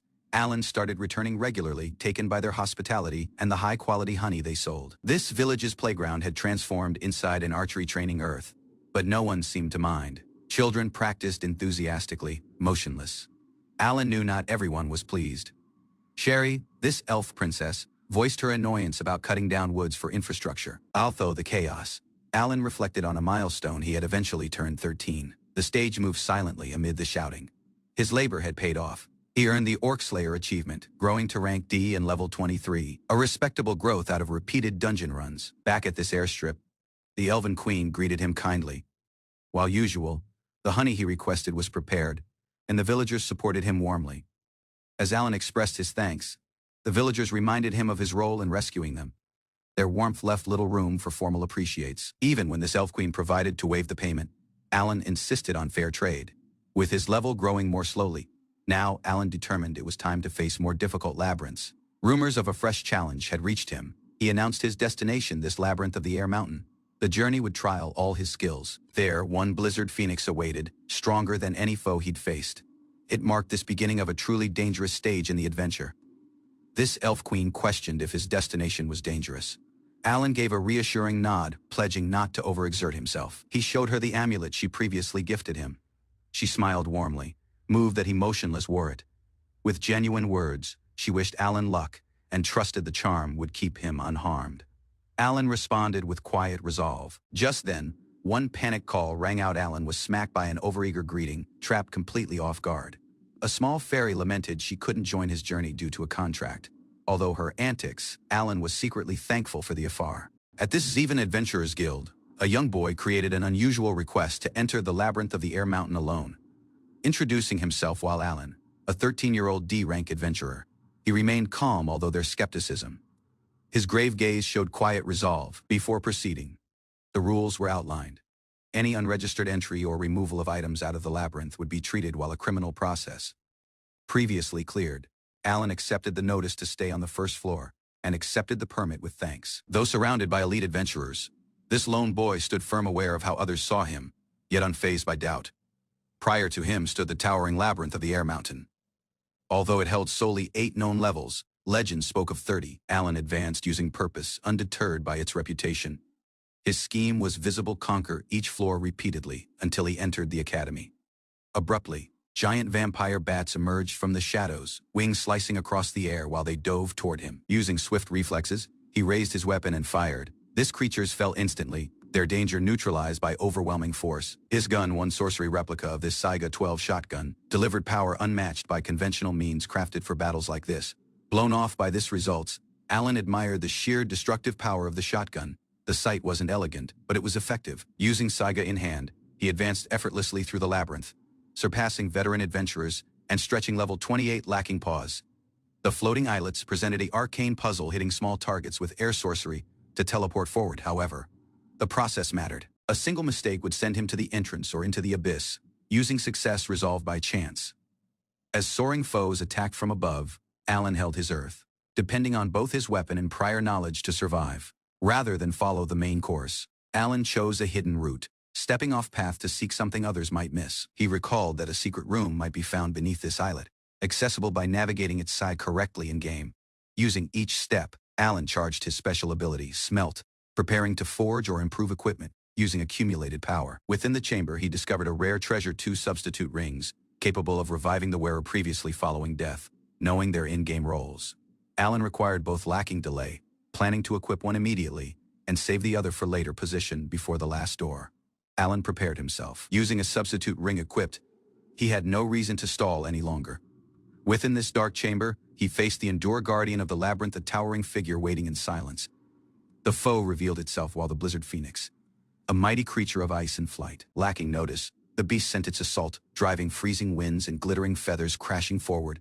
Anticipating the ambush, Alan activated a protective barrier across his smelted shield, prepared for the decisive clash just while the game had taught him. Dodging the first blow, Alan maintained his afar. He knew that surviving the opening attack was key to the fight. Out of there, he unleashed a rapid combination of concealment and gunfire, attempting to wear this phoenix down using precision shots. However, this foe adapted. It evaded his bullets and retaliated using freezing winds and ice arrows, threatening to overwhelm his defenses. Thinking quickly, Alan conjured one boulder to shield himself, buying precious seconds against this relentless assault. He stopped to reassess, planning to weaken this phoenix out of afar until it fell within range of Saiga's decisive shot. Alan understood the rhythm. His solely option was to trade blows out of afar in a taken-out skirmish of hit and run. He swiftly evaded incoming strikes, generating another boulder for cover before sliding after it, to stay away out of the ice barrage. Using the boulder as a shield, he waited patiently for the blizzard to subside, conserving power and assessing the foe's transport. Previously, the assault stopped. Alan resumed the cycle attack: concealment, retreat, then fresh shelter, each action timed with practiced precision. Just as he approached his opportunity, the Phoenix changed tactics, releasing a freezing storm that engulfed everything in its route. Seeing the Blizzard Phoenix plummet, Alan grabbed the chance. He rushed forward, prepared to deliver a last, near-range shot, but while he sprinted, his footing gave out. This slick, icy earth caused him to slip uncontrollably. Panic set in. He shouted in vain. Understanding he couldn't halt in time, this falling beast hurtled toward him. With a forceful impact, the Phoenix crashed into the earth just inches off, throwing up ice and debris. Alan landed hard but unharmed. This Phoenix was down, motionless. He trapped his air, aware how narrowly he'd escaped death. Knowing the danger wasn't over, Alan prepared to end the fight properly before the Phoenix might regain composure, its power. He neared the downed creature, shivering as he examined its form. The intense cold seeped through the feathers and earth. To his surprise, this feathers didn't melt when removed. Cautiously, he started collecting the tail and wing feathers one by one. Within this treasure room, Alan found light bones worth harvesting and one sealed chest waiting to be opened. Though this legendary sword drew attention, it was the strange device tucked in the corner, the sorcery gem synthesizer, that truly intrigued him. Alan examined the small sorcery stones, intrigued by the synthesizer's ability to combine them inside larger, more mighty forms. Own visual explanation revealed this value in merging 16 small stones might create one rare, high-grade gem worth far more. Understanding this profit margin, he devised a scheme. Repeating dungeon runs and using synthesis would steadily increase his wealth. For now, he chose to remain low-key, farming resources silently. He vowed to hide this extent of his advancement back in town. Alan blended in, easily returning to menial tasks, all while hiding this power he had just proven underground. Though he continued doing part-time work, Alan confirmed he would soon enroll in high school, balancing both paths cautiously. He mentioned a recent promotion to D rank, noting it aligned using eventually attending formal classes. Within, his mentor encouraged him to finish a request that would push him to C rank, particularly to stay away from being underestimated at school. Alan didn't seem concerned about ranks, but the master insisted this difference mattered for eligibility and reputation. Seeing across Alan's evasiveness, this mentor softly insisted he clearly knew the boy was hiding much more than he admitted. Alan paused to clarify himself. He didn't want anyone discovering his fighting style reliant on guns and concealment sorcery. Before he might clarify further, a trio of older adventurers appeared, eagerly welcoming him while a fresh team member. Trapped off guard, Alan questioned this arrangement. Working using a group of seasoned men wasn't what he expected, but the mentor left no room for debate. One task had already been scheduled, and orders were to meet at dawn. Even more shocking, the guild request had been processed, lacking him knowing. Everything had already been set in motion. Alan tried to protest, but one of this drunk team members abruptly clung to him, causing immediate discomfort and panic. Although Alan's complaints, the group was dismissed casually. His complaints about alcohol went ignored while orders for tomorrow's task stood firm. Carlin leaned forward using bright eyes, urging Alan to reveal something she couldn't wait to see. Her power filled the room while Alan glanced over. Someone in close by reminded her not to interrupt, prompting a playful pout out of Carlin, while Alan remained silently composed. Soon following, the journey began. Alan required his place among the escort team, guiding a line of wagons toward the remote settlement of Yerstorf. Their client, Dirk, traveled this course regularly, managing supply runs whenever the settlement faced shortages. By selling essential goods in the city, Dirk ensured Yerstorf stayed stocked, then created his way back lacking delay. While the wagon rattled along the trail, Carlin leaned toward Alan and eagerly asked to see his sorcery. Previously they reached the settlement. Alan gave a quiet nod in agreement. This escort group, created up of seasoned guild members, noted how closely Carlin clung to Alan far more than anyone else. Their course wound across rough terrain, created riskier by recent bandit attacks that had damaged passing caravans. Alan explained his air-based sorcery, which might repel foes, though he kept the details vague. He admitted departing from his air sorcery weapons after, yet Carlin insisted he showcase his abilities anyway. Alan revealed a compact weapon, his air sorcery gun, crafted in this image of a Makarov pistol, chosen for its concealability and quiet operation. Though assured in its effectiveness, he paused with a troubling memory. What if he ever had to use it on a person? This weight of that question lingered. Might he shoot someone who wasn't one monster, but a living human? Carlin noticed his unease and questioned softly, snapping Alan out of his thoughts, using a forced smile. Using this route ahead, turning narrow and dangerous, the risk of bandits became very real. The caravan crept along a narrow mountain trail, its route flanked by cliffs and thick forest. Hidden eyes observed out of above. Abruptly, boulders tumbled down this slope. Alan and the others reacted immediately, while chaos erupted. Horses neighed, and Carlin clung to him tightly, out of the cliffs. Armed bandits started their ambush, flanking the convoy from the rear while weapons taken, they surrounded the wagons, blocking any chance of flee, while tension spiked among the guards. The leader stepped forward, smug and assured, announcing they would be taking everything, including this cargo. This guild members quickly assessed the foe's numbers. Orders were issued. Dirk was informed to stay hidden while the others prepared for battle. Arrows flew across the battlefield while one of the escorts required aim using precision, driving back a charging bandit. Steel clashed on both sides. Blades met using strong resistance as the attackers pressed in from each angle. Amid this chaos, Alan was called upon to join the fray. One teammate urged him to demonstrate his sorcery in combat.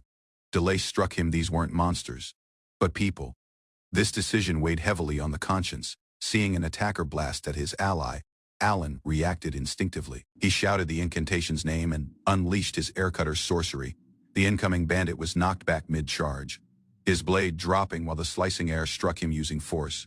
Panic formed through the foe ranks. Their leader, alarmed by the unforeseen sorcery, ordered a retreat.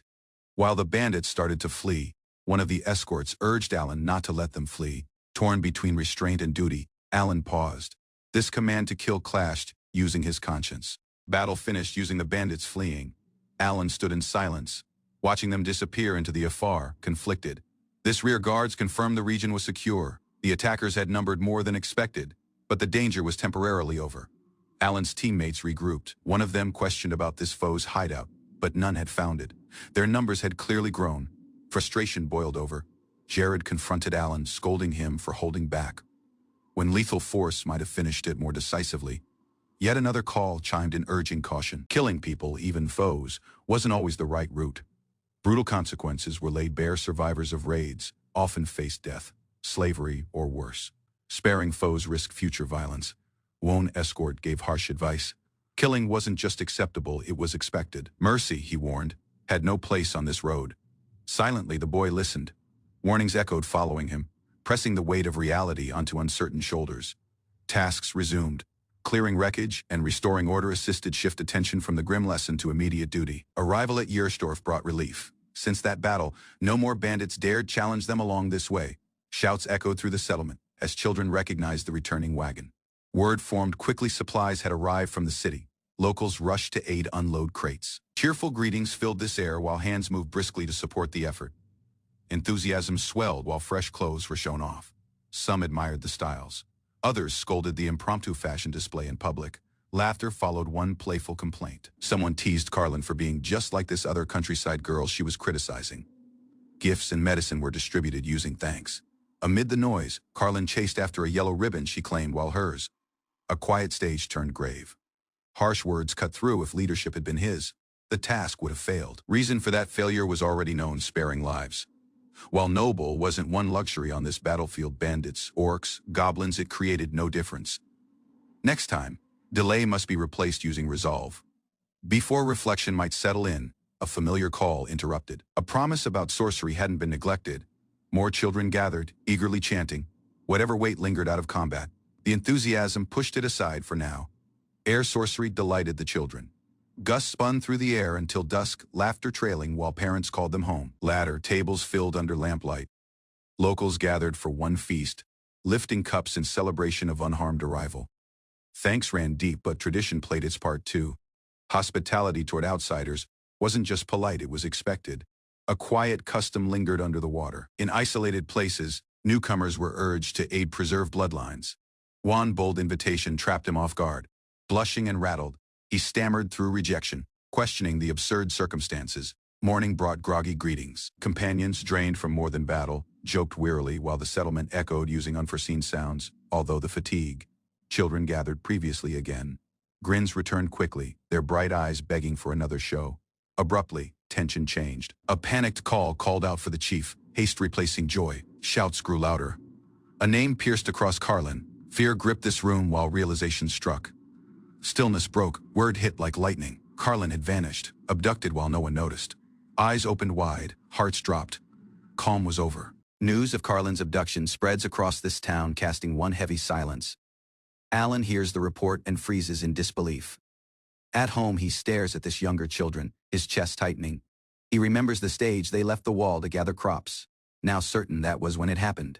Alan blames himself, guilt overtakes him. He rushes out of the house, resolved to process, meeting Jared while he leaves. Tears mix, using sweat as Alan shouts. He failed to halt the danger. He failed to kill them when he had the chance. Jared questions the resolve, urging caution. But Alan is firm he's going to raid this bandits alone. Alan tries to rally support, but Jared cautions of consequences. Adventurers won't process lacking cause, and retaliation might bring ruin to the settlement.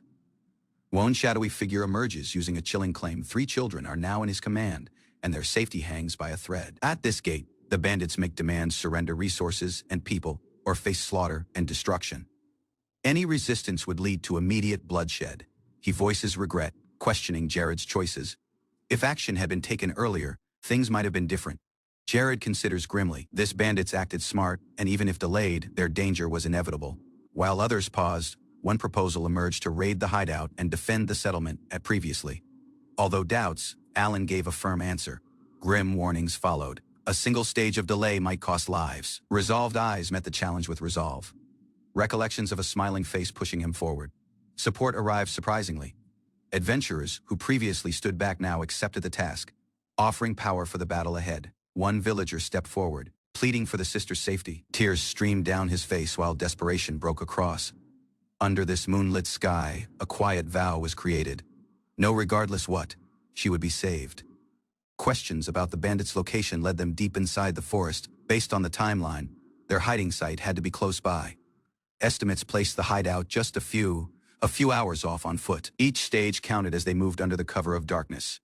Out of a hilltop vantage point, a sweeping sight revealed likely hideout spots nestled in this distant woods. One faint watchfire glowed close to a known cave, previously home to a previous gang. It likely housed around 30 men. Lacking delay, Alan planned to infiltrate. Doubts were cast, but the decision stood firm. Confidence replaced doubt. Alan assured them stealth was his power, and the settlement couldn't afford delay with the danger looming. Questions about his solo scheme arose. He broke down the foes weak in numbers, revealing that victory wasn't as far-fetched as it seemed. One strategy built in his mind. While testing his setup, he comforted Jared, who remained skeptical about infiltration. Trust didn't come easily, but this risk was accepted. One more chance was granted. Alan promised a silent entry and unharmed repay. Under clouded skies, one last whisper affirmed his resolve. Failure wasn't an option. Nearing the hideout, Alan warned Jared to stay after. Too much transport together risked detection, and the foe had laid out noise traps. Using concealment sorcery, he moved unseen. Even the closest ally failed to notice him slip off, using his ability active. Alan crept toward this cave entrance. A lone guard stood close by, prompting him to stay low and observe. Recognition struck this man previously escaped him. Regret lingered out of the endure encounter where he couldn't deliver a fatal blow. Tension spiked while they locked eyes. Alan steadied himself, needing to process before proceeding further. Using appraisal sorcery, the cave structure came into sight. A sprawling and intricate layout stretched ahead, far larger than expected. Navigating further within, Alan started analyzing this enemy's positions. Understanding their patrol routes was crucial to proceed undetected. A three-way fork emerged deeper in. 13 men were already accounted for, heightening this risk using each step taken. In one chamber, multiple children rested after iron bars unharmed for now. Relief came briefly, but Carlin was nowhere among them. Eyes changed toward this sealed passage. Hope flickered that answers, and Carlin lay beyond that barricaded route. One sealed passage led to a deeper chamber. Supplies scattered outside hinted at its importance. Resolve filled Alan's eyes. Heavy wooden beams blocked the way, but he found a course for them. Each step was deliberate, silence a necessity. Through a narrow opening, he noticed transport. What he saw twisted his expression inside alarm. Carlin lay helpless under one man's weight. Fear and exhaustion marked the face. Alan's shock turned instantly to fury. Lacking delay, he struck. Rage driven his fist, delivering a crushing blow that echoed through the room. Blows landed lacking mercy. This assailant collapsed under the flurry of strikes, left motionless in the aftermath. Panting heavily, Alan glanced at this girl curled on the floor. Recognition and relief emerged while he whispered her name. He extended one trembling hand, offering reassurance. She had endured enough. Flee would begin now, lacking notice. Carlin clung to him, holding back sobs. A single word blast from her lips, filled with desperation and love. Caution returned quickly. One soft reminder to stay quiet followed. She nodded, swallowing the fear, leading Carlin to safety. Alan gave her instructions to remain hidden. The task wasn't over. Others, motionless, needed rescuing. Using the entrance blocked, he assured her of his repay. She nodded silently, understanding the risk he faced. In concealment, he neared another room. A man rested alone, unaware. Alan readied his weapon using cold precision. Jared's words echoed in the mind, painting bandits while inhuman. Recollections of what Carlin endured hardened his resolve. No delay followed. One silent shot rang out, ending another danger in grim silence. Softly, Alan reached this cell and signaled the children. Hope flickered in their eyes while he whispered the promise. Using Carlin by their side, the rescued kids followed closely. Alan quickly counted their number and kept track. 2 foes already down. 11 motionless remained. Prior to moving forward, he instructed them to brace themselves. A barricade needed sealing out of within, cutting off flee. Elsewhere, bandits noticed something wrong. Uncertainty grew while they questioned this sealed chamber hiding their leader. Alan stood guard prior to one carved emblem, tension growing. Unfamiliar markings hinted at something more than just a hiding place. A brilliant flash erupted out of this carved seal. Shockwaves blasted outward, hurling bodies across the air like ragdolls. Outside, bandits were thrown into chaos. Jared observed in stunned disbelief as wreckage, and limbs flew in each course. Uncertainty turned to anger. Jared stormed in demanding an explanation. Alan, calm and focused, confirmed it was this signal. This aftermath revealed groaning survivors. Alan stood over them, torn between mercy and the urge to finish them off. This cave shuddered. Priorities changed. He chose to evacuate the children prior to anything else. Bloodied and enraged, one bandit lunged to blow Alan down but was swiftly countered by Jared's abrupt intervention. Arriving just in time, Jared stepped over the downed attacker. The chaos began to settle while Alan seemed up in relief. With danger after them, the group prepared to repay. Alan led the children out while Jared observed over their steps. Tears welled in Carlin's eyes. Emotion eventually blast as safety confirmed the task's end. Bandit heads lined this settlement gate, a gruesome notice to others. Assured in their power, the veterans set out to finish the job. Alan, though eager, was instructed to remain after and assist with arrangements for their repay to the capital. Within the bandits' hideout, the remaining foes were put down. The seniors acted lacking delay, bound by duty more than emotion. Recalling the own experience, Alan accepted this blood on his hands. While this wagon rolled to the gate, Alan climbed aboard. The journey to the city and to whatever came next was about to begin. While Alan prepared to leave, he was neared by Carlin and the settlement children. With the bandit task finished, Alan set out previously more. He promised to repay someday, departing from the village behind as he climbed aboard the wagon.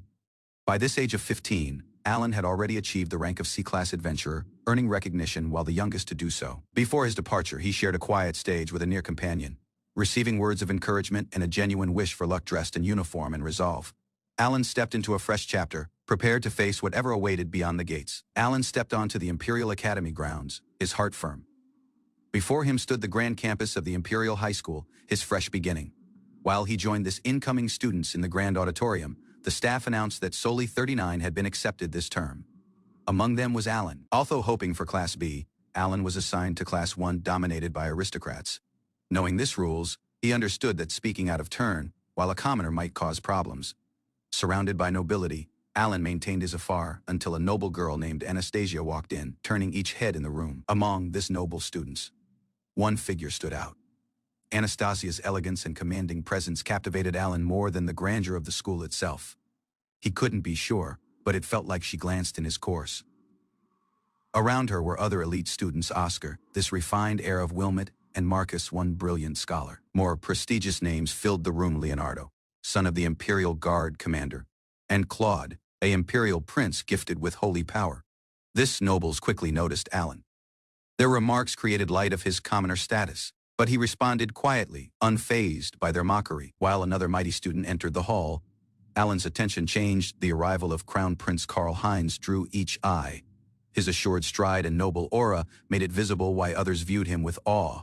Alan's attention changed as a girl neared. Her calm, graceful presence stood out, stirring a quiet curiosity within him. She introduced herself, while Amy von Braze, one fellow student. Her warm smile trapped Alan off guard. Amy revealed she was also one commoner and remembered Alan out of their earlier school. She admired the perfect academic record.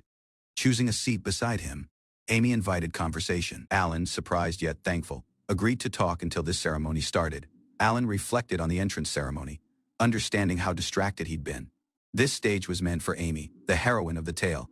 Amy's smile stunned him. She embodied everything expected of one game heroine: charming, cheerful, and effortlessly radiant. Orientation moved in a blur. A week later, Alan settled into the dorms and exchanged short words using his mother before parting. Although appearances, Alan felt isolated. No one spoke to him. Surrounded by nobles, he rested silently, completely alone. At the same time, Amy walked assuredly beside the Crown Prince, her tale progressing while Alan remained a background character. School rules demanded that commoners bow quietly to nobles in hallways. Alan followed this protocol lacking complaint. While classes eventually started, Alan noticed Amy no longer acknowledged him. This initial kindness she'd shown had vanished. During lessons, instructors emphasized that mastering sorcery required not solely activation, but exact command and awareness. An outdoor lesson soon followed. The teacher questioned who might already use sorcery, prompting students to reveal their capabilities. Alan observed fewer hands than expected. Although assuming arcane proficiency was required, not many seemed assured enough to react. During the sorcery training session, the instructor questioned the Crown Prince to demonstrate. Karl Heinz accepted assuredly, eager to show off his skill, using a glowing orb forming in his hand. This prince confirmed the task and prepared to attack. His flame sorcery sparked to life. He sent the incantation using precision, striking the target dead center. Applause followed as the teacher praised his flawless execution. Next, Anastasia was called forward. This instructor moved on to another element of sorcery command and attribute use. Focused and intense, Anastasia activated her incantation. Her sorcery shimmered with power, drawing everyone's attention to her growing power. Anastasia unleashed a mighty attack, destroying the reinforced target using little effort. Her display left the audience stunned. This crown prince, humiliated by the comparison, shouted at the in frustration. The pride had been wounded in front of everyone. He claimed to have held back, accusing her of revealing him up. Anastasia rejected his complaint, lacking delay. Fueled by anger, the prince released an intense blast of sorcery, ignoring warnings as the power spiraled out of command. A forceful explosion erupts during the practical exam, driving shockwaves through the arena. Amid the chaos, the crown prince recoils, while a resolute girl steps forward, hand raised, channeling an incantation. In an instant, a towering wall of surface rises, guarding the students from the oncoming blast. Screams echo as wreckage crashes against the arcane barrier. Previously, this smoke removes. The prince is found collapsed, prompting a surge of panic among his peers. One student kneels beside him. Amy quickly starts treatment. The healing sorcery glowing softly. Concern tightens her brow. Regaining consciousness, this prince stares at the hand, awestruck. His gaze drifts to Amy, realization dawning. Amy reaches out using concern, checking this crown prince's condition while he regains full consciousness. Lowering her gaze, Amy blushes, revealing that her deeds were motivated by loyalty to someone else. Her humility stands in contrast to the credit she gains.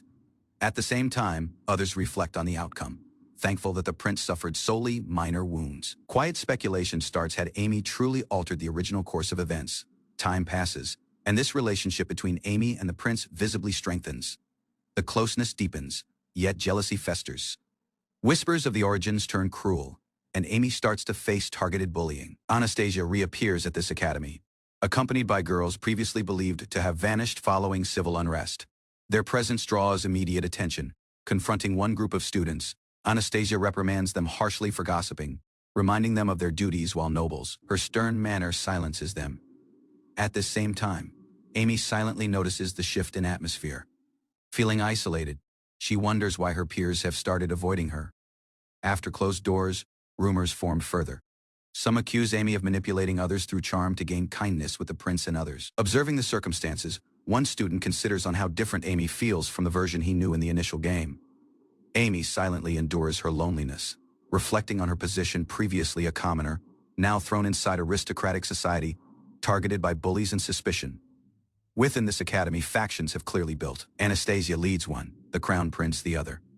Amy, however, stands alone using no allies. Although Anastasia keeps hostilities at bay. Her own faction is small, but she restrains them out of escalating this conflict. At this same time, the crown prince's side shows little affection for Amy. Though they accept her presence, their motive seems strategic rather than genuine.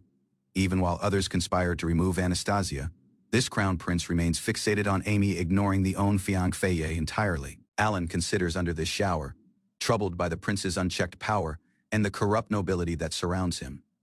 He fears the kingdom may be heading toward ruin. Throughout school life, Alan maintains one reserved stance. He avoids unnecessary interaction, observing both commoners and nobles out of afar. While exams conclude, a tense atmosphere settles over this academy. Summer arrives, but uncertainty remains. Prior to this break, students are reminded to prepare for the upcoming independent study, an assignment that carries lasting consequences. Class rankings are revealed. Independent study will now determine student placement, sharpening this line between elite and ordinary. Anastasia nears Alan, labeling out to confirm the name. Her direct manner catches him off guard, but he responds respectfully. Rather than looking down on him, she praises Alan's academic performance, impressed by his humility, although being one top scorer while a commoner. Learning of his adventuring experience, she acknowledges his skills and vows to send one messenger using further instructions. Before departing out of Anastasia offers a polite apology for the interruption, surprising Alan using her grace. While she departs, Alan wonders why he was chosen. This term ends, and summer vacation starts. Alan presents himself to the student team as their appointed guide for exploring the close-by ruins, positioned before the full group with a cheerful expression. As arrangements begin, Anastasia quietly questions how the circumstances unfolded this way. At the same time, the group readies to depart. While walking, Alan clarifies the risks ahead. Notice them about horned rabbits known to attack travelers. The request came directly from Anastasia, one he couldn't refuse. Two assured students boast of the training, certain they won't be harmed by only beasts. Others joke casually about hunting and cooking these creatures, brushing off the notice using arrogance. Jokes and teasing fly among this group, using Marcus making fun of another's cooking skills. Some students laugh, while others grow increasingly tired. Amy's kind act toward Alan sparks a playful argument. Multiple boys compete over who she belongs to. Ignoring her visible discomfort, Anastasia observes quietly, unimpressed by the escalating commotion. The circumstances threatens to break into a fight until she steps in with a cold stare. Soon, the Crown Prince reminds everyone to pick up the pace, citing imperial expectations. Tension breaks, while the group regains attention. Alan, motionless rattled, comes after as orders are barked at him with little patience. At this forest shore, the party encounters an ancient gem ruin. Crumbling steps, damp moss, and broken pillars give it an unstable appearance. Ascending the stairs proves difficult as the water becomes slick and uneven. Multiple members lose stabilize, forcing others to reduce speed their pace and offer support. Observing these circumstances, the protagonist realizes the scenario has already changed. One glowing gem provides restricted light, revealing ancient walls and confined pathways stretching deeper underground. Subtle changes in mood emerge, while this protagonist remains alert, aware that even minor deviations might reshape the unfolding fate. Within this glowing ruin, the light considers off the walls and draws everyone's attention. Questions about danger water as the group remembers the ruin's former. Doubt spreads when nothing appears while expected. Tension rises briefly as frustration is directed toward this empty outcome of the exploration. Walking deeper, the group checks the chamber holds no dangers. The air feels stale, and the room offers little of interest beyond bare gem. Further reflection reveals the truth of the place. Treasures previously stored here were already taken during a prior examination, departing from solely an empty ruin after. The ruin, noting how goblins previously occupied a decaying structure so near to the imperial city. Amy abruptly steps aside, crouching close to the wall while if she sensed something unusual. At the same time, the protagonist remembers a familiar sight from the initial scenario and feels certain they have reached a key region. Alan, the red-haired young man, looks impatient while complaints about the smell and layout formed across the group. Amy remains thoughtful, staring ahead in silence. Realizes her curiosity has been sparked, suggesting that this ruin motionless holds meaning beyond what appears on this water. This scroll's discovery should have been random, yet Amy moved directly to the exact location, while if guided by prior knowledge, watching her closely, doubt forms in the mind. Her reactions feel familiar, lifting this unsettling possibility that she understands this world in the same way he does. Outside the ruin, the group regathers while remaining alert. Confidence out of the escorts keeps everyone calm while they begin preparing to leave the region safely. Alan appears uneasy, glancing back at this ruin, while if something motionless feels unresolved. Prior to departing, Amy acknowledges the successful exploration using quiet pride. He realizes the world is slowly changing. As expected, hostility fades, events shift, and the group quietly readies to repay. Anastasia neared Alan with a calm yet firm request. She needed him to accompany her the next day. Though surprised, Alan accepted her invitation lacking delay. After completing an exploration of an ancient ruin, Alan was previously again called forth by Anastasia, the encounter marking a fresh turn in their connection. Arriving early at this front gate of the school, Alan waited quietly, the atmosphere tense using expectation. A wagon appeared before him, its presence signaling the beginning of an important journey. Across the window, Anastasia observed him. As the wagon door opened, Alan stood prepared, uncertain, but willing to follow her wherever this route led. Anastasia stepped down from the wagon using confidence, offering a short apology for the delay. Alan responded using composure, assuring her that he hadn't waited long. She quickly changed this mood and instructed him to board. Attempting to take the driver's seat, Alan was softly corrected and redirected within the wagon. While the wagon rolled through the busy streets, she expressed thanks for Alan's assistance during their previous outing. Seated across out of her, Alan listened cautiously while Anastasia explained their next destination, a visit to gather insight from experts for an important report. Anastasia explained the plans to consult specialists versed in this labyrinth's history and the recently discovered ruin. Alan was taken aback by this depth of preparation. She reminded him that such thoroughness was expected at the level, even if unfamiliar to commoners. The report they were preparing wasn't trivial. It would be presented prior to royalty and noble heirs out of several nations. Resolved to ensure accuracy, Anastasia emphasized this importance of gathering expert insight for the country's future diplomacy. Inspired by the resolve, Alan quietly vowed to support her, motivated by her genuine dedication. They deepened the research by visiting experts, including one scholar specialized in goblins, absorbing each lecture and document available. Although this report being a group assignment, none of the princes contributed. Anastasia and Alan carried the entire workload across sleepless nights, following organizing their notes and holding lengthy discussions.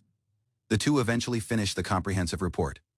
However, this report's length drew complaints. One noble demanded a summary, dismissing their effort using a 3-minute limit. Indifferent and pressed for time, he insisted on one simplified explanation, ignoring this depth and dedication poured inside their work.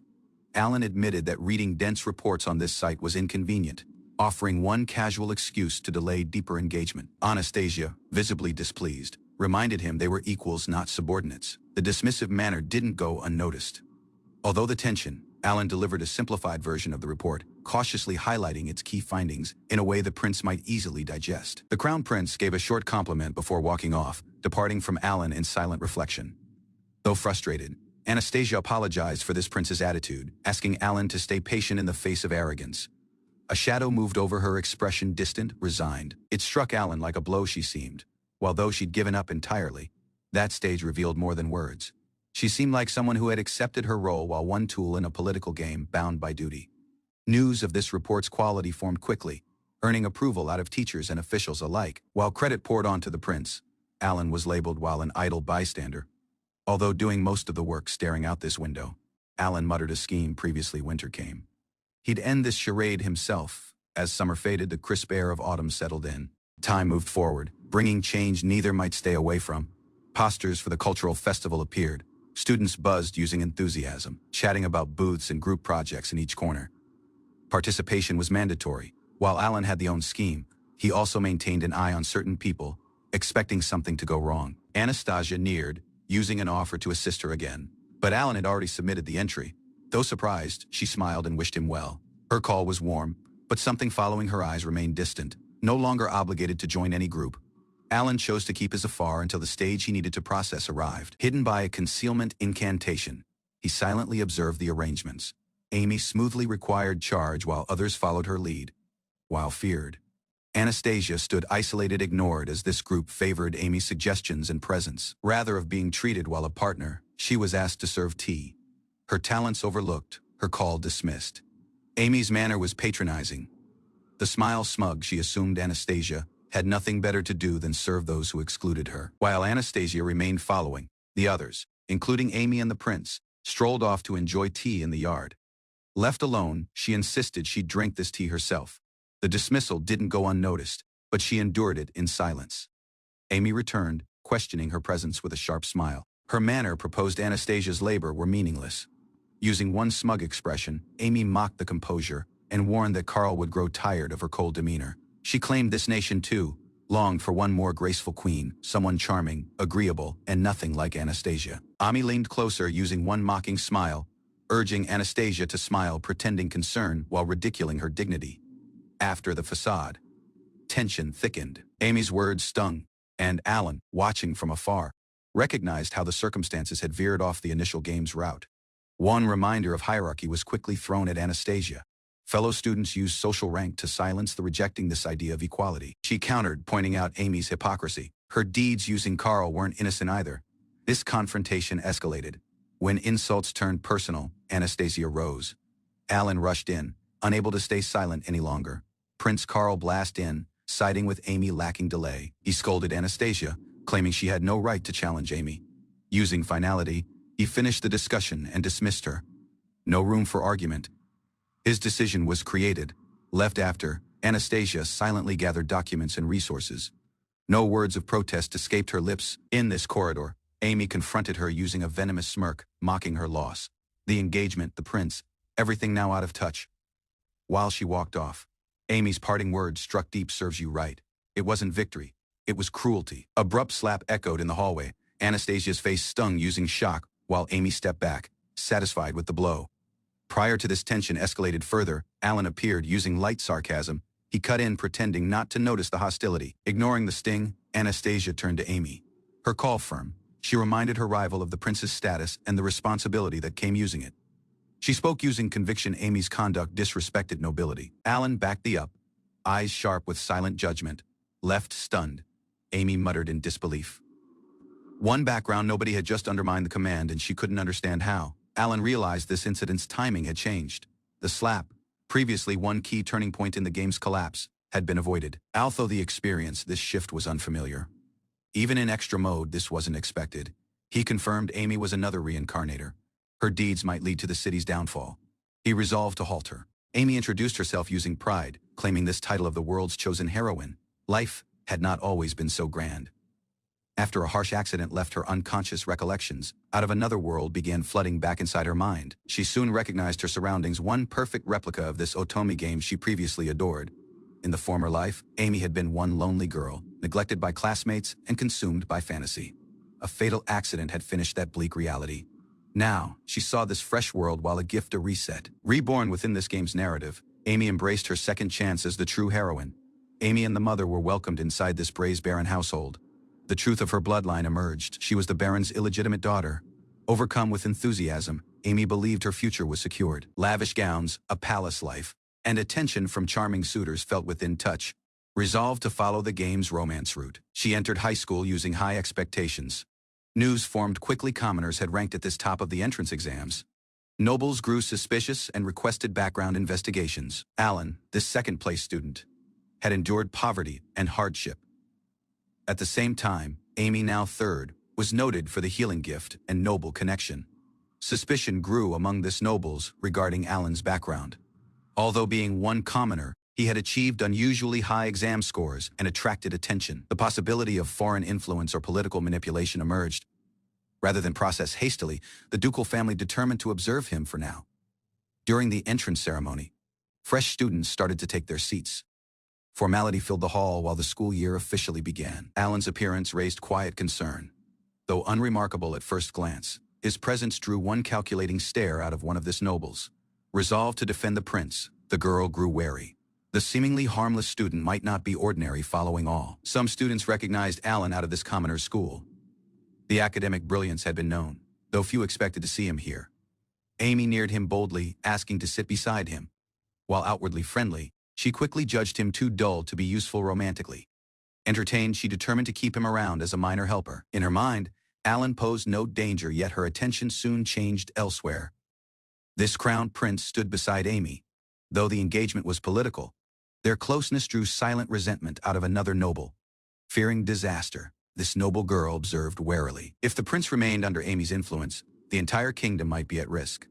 Anastasia stood firm in the belief she had one duty: to guide this prince. If ignored, the consequences would fall upon the kingdom's people. At the same time, Amy demonstrated her healing ability, using a basic favor to tend to the prince's wounds after an incident. Thou reduce speed. This incantation worked. His recovery strengthened his trust in Amy, much to Anastasia's growing unease. Surrounded by admirers, Amy basked in attention. Suitors praised the beauty and charm, and romance flags bloomed around her effortlessly. To Anastasia, Amy's rise felt unjust. Born using nothing, yet gaining everything, this very route meant for a queen, now seemed threatened. One tragic fate awaited this noble girl, betrayed, dishonored, and left to suffer the consequences of a shattered engagement. In the present, the last exam results were revealed. Alan required first place. But what shocked many was Anastasia's unforeseen second-place ranking. She reflected on the failure, blaming her distraction over this prince and another woman. Alan's silent labor had surpassed her own, accepting reality. She acknowledged this unchangeable gap between royalty and commoners. Resolved to move forward, she focused on the studies and summer research. Upon inspection, this group realized the appraisal scroll had vanished. Alarmed by the implications, they determined to retreat immediately. Amy's expression brightened using realization. Understanding this circumstance is aligned with a key element of the game's higher difficulty. Anastasia acknowledged the challenge quietly. While an experienced player, she accepted the scroll's absence and felt comforted in having invited Alan along. She observed Alan's assured leadership. His former fights had forged his wisdom, making him an invaluable guide. Thankful for his continued support, She invited him to accompany her again, recognizing his unforeseen power since their first encounter. Amy casually observed Alan out of afar, noting the growing rapport using Anastasia and his diligence in handling reports. Assured in her plans, she envisioned a future where, following removing the Villainess, Alan would grow her loyal subordinate. At this same time, Anastasia reaffirmed the impression Alan's brilliance was unmistakable and continued to exceed expectations. The exchanges became intellectually stimulating. Though previously inexperienced, Alan now contributed sharp insights.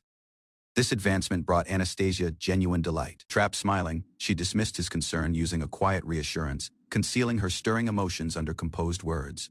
Alan rested apart, isolated while always surrounded by nobles. His position as a commoner created the academy's environment feel suffocating. Anastasia considered how she might touch out. The upcoming cultural festival sparked an idea, perhaps inviting him would aid. However, when she neared, Alan had already submitted his own application, departing out of her offer unnecessary.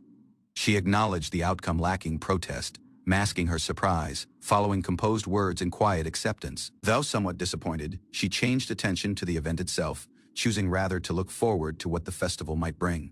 Amy confronted another student, hiding her disdain after etiquette. Although their equal status while classmates, she reminded her of the unspoken social divide. Tensions escalated while Anastasia challenged Amy's behavior. Accusations flew, sparking a heated argument just as Amy approached her objective. In a stage of provocation, Anastasia lost her composure. While she raised her call, Carl intervened, demanding an explanation. He dismissed Amy's excuses and urged her to leave. Though Amy masked it using a smile, her scheme had misfired somewhat. Undeterred, she determined to push forward, eager to finish what she started. Amy confronted Anastasia using one cold smile, mocking the loss with a cruel question about her stolen fiancé. Her words dripped using malice. Lacking remorse, she sneered, claiming that Anastasia deserved this humiliation. Provoking further, she challenged Anastasia to retaliate, pledging to repay the anger many times over, eager to escalate this conflict. Just as tension peaked, a sharp sneeze interrupted them, cutting through the charged stage surprisingly. Alan's abrupt appearance stunned both girls. While Anastasia questioned his timing, Amy's scowl deepened, her plans previously again disrupted by this same mob. Stepping aside, Alan's presence diffused this stage. But Amy's clenched expression revealed her fury. Victory had slipped out of her grasp. One reminder rang out: the Highness wasn't someone to be toyed using. Regardless of personal ambition or jealousy, insults flared in response. Decorum shattered as accusations and titles flew, yet solely one walked off using dignity intact. Footsteps echoed down this hallway. No retaliation came, just silent retreat and unspoken thoughts alone in the room. Regret flickered. One reckless outburst back then might have caused damage beyond repair. Command this time had prevailed. Moonlight filtered through the window. She stood motionless, reflecting on the day. A quiet memory emerged: someone had defended her. Alan readies for flight during this cultural festival, checking his gear while the aircraft lifts off. Later, he cautiously secures a wide package, noting the perfect temperature for transport. Each detail has been calculated. Freshness must be preserved. Crowds begin pouring inside this bustling festival grounds. Among the attractions, a themed cafe draws attention, blending entertainment using student effort. Within, Anastasia stands poised, while Margaret informs her that arrangements are finished. Anastasia agrees to explore the exhibits. They walk through the grounds, scanning the region. Taking directions from the committee, they near the next location, eyes taking transport ahead. At one bustling stall, a student enthusiastically promoted roasted orc meat, drawing attention using its unusual presentation. Margaret, intrigued by this aroma, struggled to hide her appetite. Anastasia observed her reaction and noted her familiarity using the dish, which was considered one specialty in her homeland. Although its appeal, many students paused. The concept of eating monster meat unsettled them, even while curiosity lingered in their eyes. Sensing Margaret's interest, Anastasia asked her to accompany her elsewhere, a quiet resolve following her smile. At the same time, the vendor questioned if nobles found the display distasteful. He'd left the orc whole to attract attention, but few dared close to. While savoring the own dish, Alan admitted he set up this stall just to enjoy orc meat himself. He planned to deliver leftovers to the guild later. Surprisingly, Anastasia arrived using Margaret and requested a skewer. Alan straightened up in surprise, unprepared for their abrupt interest. While he asked about Margaret, Anastasia introduced her proudly. Margaret confirmed her identity, positioned assuredly beside her friend. Margaret requested the own skewer, mentioning her high standards when it came to orc cuisine. Her expression was earnest. Examining the meat, she questioned its origin. Alan confirmed it was out of Altmund, pleasing Margaret. who recognized it while her hometown's delicacy. Margaret required her first bite and was overwhelmed by the flavor. The texture was crisp yet tender, seasoned solely with salt, making each bite unforgettable. Anastasia questioned this source of the premium meat. Margaret admired the quality and affordability, noting how perfectly it had been prepared. Alan responded vaguely, hinting at one secret method of acquisition. Though he avoided specifics, he admitted to using the adventurer status to make it possible. Margaret assuredly evaluated this meat's traits. Its firmness and lack of odor confirmed its freshness and high grade. Watching her enthusiasm, bystanders grew interested. Her vivid credit and reaction drew more attention than this meat itself. While the enticing aroma formed, students started crowding the stall. Alan received rapid-fire orders, trying to keep up as demands soared. Using this crowd building, Margaret proposed they leave. Anastasia nodded in agreement, watching Alan get busier by the minute. Prior to departing, they exchanged grins. Alan thanked them earnestly, while Margaret teased him about how fun the encounter had been. Alan invited them back for this orc dismantling show. Margaret declined, but Anastasia, interested, entertained the idea briefly. Although the blast, Alan motionless wondered about Anastasia's group. He planned to visit them previously. The afternoon slowed down. Appreciates to the crowd taken by Anastasia and Margaret. Alan managed to sell out by morning. With the shop closed, he determined to explore the festival. His first halt was the exhibit hosted by Anastasia's group. Interested and with time to spare, he stepped within. Surprisingly, this room was empty.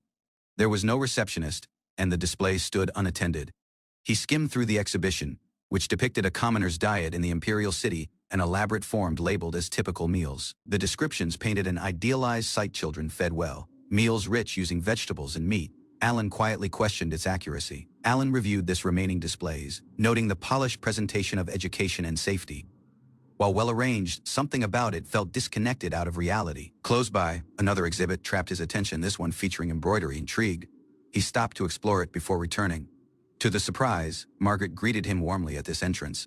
She invited him within, revealing that this was her group's work. Within, he found Anastasia, dressed in traditional attire. Her abrupt presence trapped him off guard. Anastasia explained her circumstances. After being removed out of her initial group, Margaret had welcomed her in to showcase her embroidery. Although her disappointment encouraged Alan to explore this room, she redirected her attention toward broader thoughts of the country's future. Margaret proudly pointed out the piece. Alan, though unfamiliar using embroidery, admired this complexity of her floral patterns. He continued across this display. The delicate stitching on each garment reflected nobility and care, all of it beautifully done. She revealed another piece, Anastasia's. Its simple charm stood out, depicting one plate using fruit and dessert. Alan chuckled, admitting he got hungry just looking at it. This sight drew grins all around. Trapped off guard by this compliment, she lowered her gaze, cheeks flushed using emotion. A quiet icy escaped her lips. He quickly tried to rephrase his words, rattled by how strange they had sounded. She nodded, motionless, unsure how to react. Margaret reminded them it was almost time to head for this auditorium. One sense of closure settled over the group. Before departing from, she grew self-conscious about her chosen artwork. Ashamed, it revealed her sweet tooth. He thanked them and silently required his leave. Within this auditorium, the cultural festival's last results were about to be revealed. Anticipation filled the air. Crown Prince Karl Heinz and his group presented their award-winning exhibit. Their attention was this poor portrayed across interviews and staged visuals. While they accepted this award, the prince credited the idea to Amy, smiling for the crowd while expressing thanks. Alan remained motionless, his gaze fixed on a plate of untouched food. Intended to depict poverty, it had likely been discarded, lacking memory. Disappointment sank in. That speech, shallow and hollow, came out of this future king. Something was deeply wrong. But one crisis remained. This condemnation of Anastasia loomed. Winter was coming, and Alan had to process. Sitting alone, he recalled this initial plot in the game. Anastasia and her followers harassed the heroine, culminating in a forceful fall down the stairs. Things were unfolding too fast. This relationship between Karl and Anastasia had already dissolved, diverging out of the expected course. Although the timeline, Anastasia hadn't done anything yet. In the initial scenario, her deeds were scripted as unavoidable. If no harassment occurred, there would be no basis for the exile. That single event was this linchpin. He held on to hope. Lacking conflict, the engagement might simply end, and Anastasia might eventually seek her own happiness. Gossip formed quickly. Rumors accused Anastasia of stealing Amy's pen and setting it on fire out of jealousy. He froze.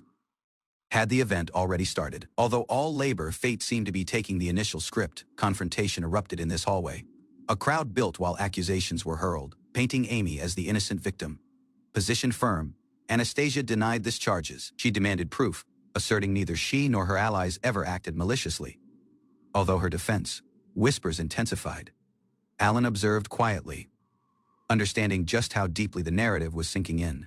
Leonardo reached out to halt her, but she pulled off coldly. While a duke's daughter, she reminded him of their status gap. Frustration rose. He barked accusations, demanding one guilty plea. She countered sharply, unwilling to bow to pressure. Abruptly, Alan stepped in. Quietly, he interrupted the sight and urged everyone to repay to class, diffusing the growing hostility. Before Anastasia might react, he excused himself. She observed him go, conflicted but thankful. Doubts lingered in Alan's mind. Had Amy orchestrated this incident? If so, the event's route toward condemnation might be unavoidable. Amy smirked, silently delighted. Everything was taking the game's script. Even Leo's reaction matched perfectly. Although knowing the status gap, celebration filled this grand hall. Crown Prince Karl-Heinz prepared to speak at the promotion and graduation ceremony. He accepted this honor using one smile, praising those who supported him. A polished performance for the crowd, Alan observed quietly. Amid this applause, a classmate called out to him, introducing the girl at his side. She smiled warmly. Isabella von Leeuwenberg would be joining the class next term. Alan, however, sensed his time here might be restricted. The Crown Prince praised his companions and claimed his achievements were appreciates to their support. With an assured manner, he prepared to deliver an unforeseen announcement. In front of this crowd, he called Anastasia's name. Alan stiffened while she stepped forward, sensing the start of the condemnation. Prior to this gathered students, Anastasia faced the prince who declared the engagement was over. Anastasia remained composed. Quietly, she questioned whether this prince truly understood the responsibilities of nobility or the nation's future. At the same time, Amy looked puzzled while another student goaded her to express more outrage. The prince angrily insisted she was misunderstood. He then embraced Amy, praising the kindness and healing energizes while labeling Anastasia rotten. Others joined in, eager to see Anastasia condemned. But Anastasia stood tall, asking if this prince would bear the consequences. Her response was surprisingly calm, far out of the predicted breakdown. Out of this steps above, sharp words were hurled at Anastasia, mocking the family's pride. Observers whispered about her supposed arrogance. Laughter erupted while this prince insulted the heritage, branding her lineage as lowly farmers unfit for nobility. Accusations continued out of both this prince and Amy. While he insisted his insults were truthful, Anastasia quietly stated her objection not for herself, but for her family. Amy lashed out, labeling her deeds cowardly. In response, Anastasia proposed formal protest, masking her disappointment with composure. Choosing dignity, she turned off.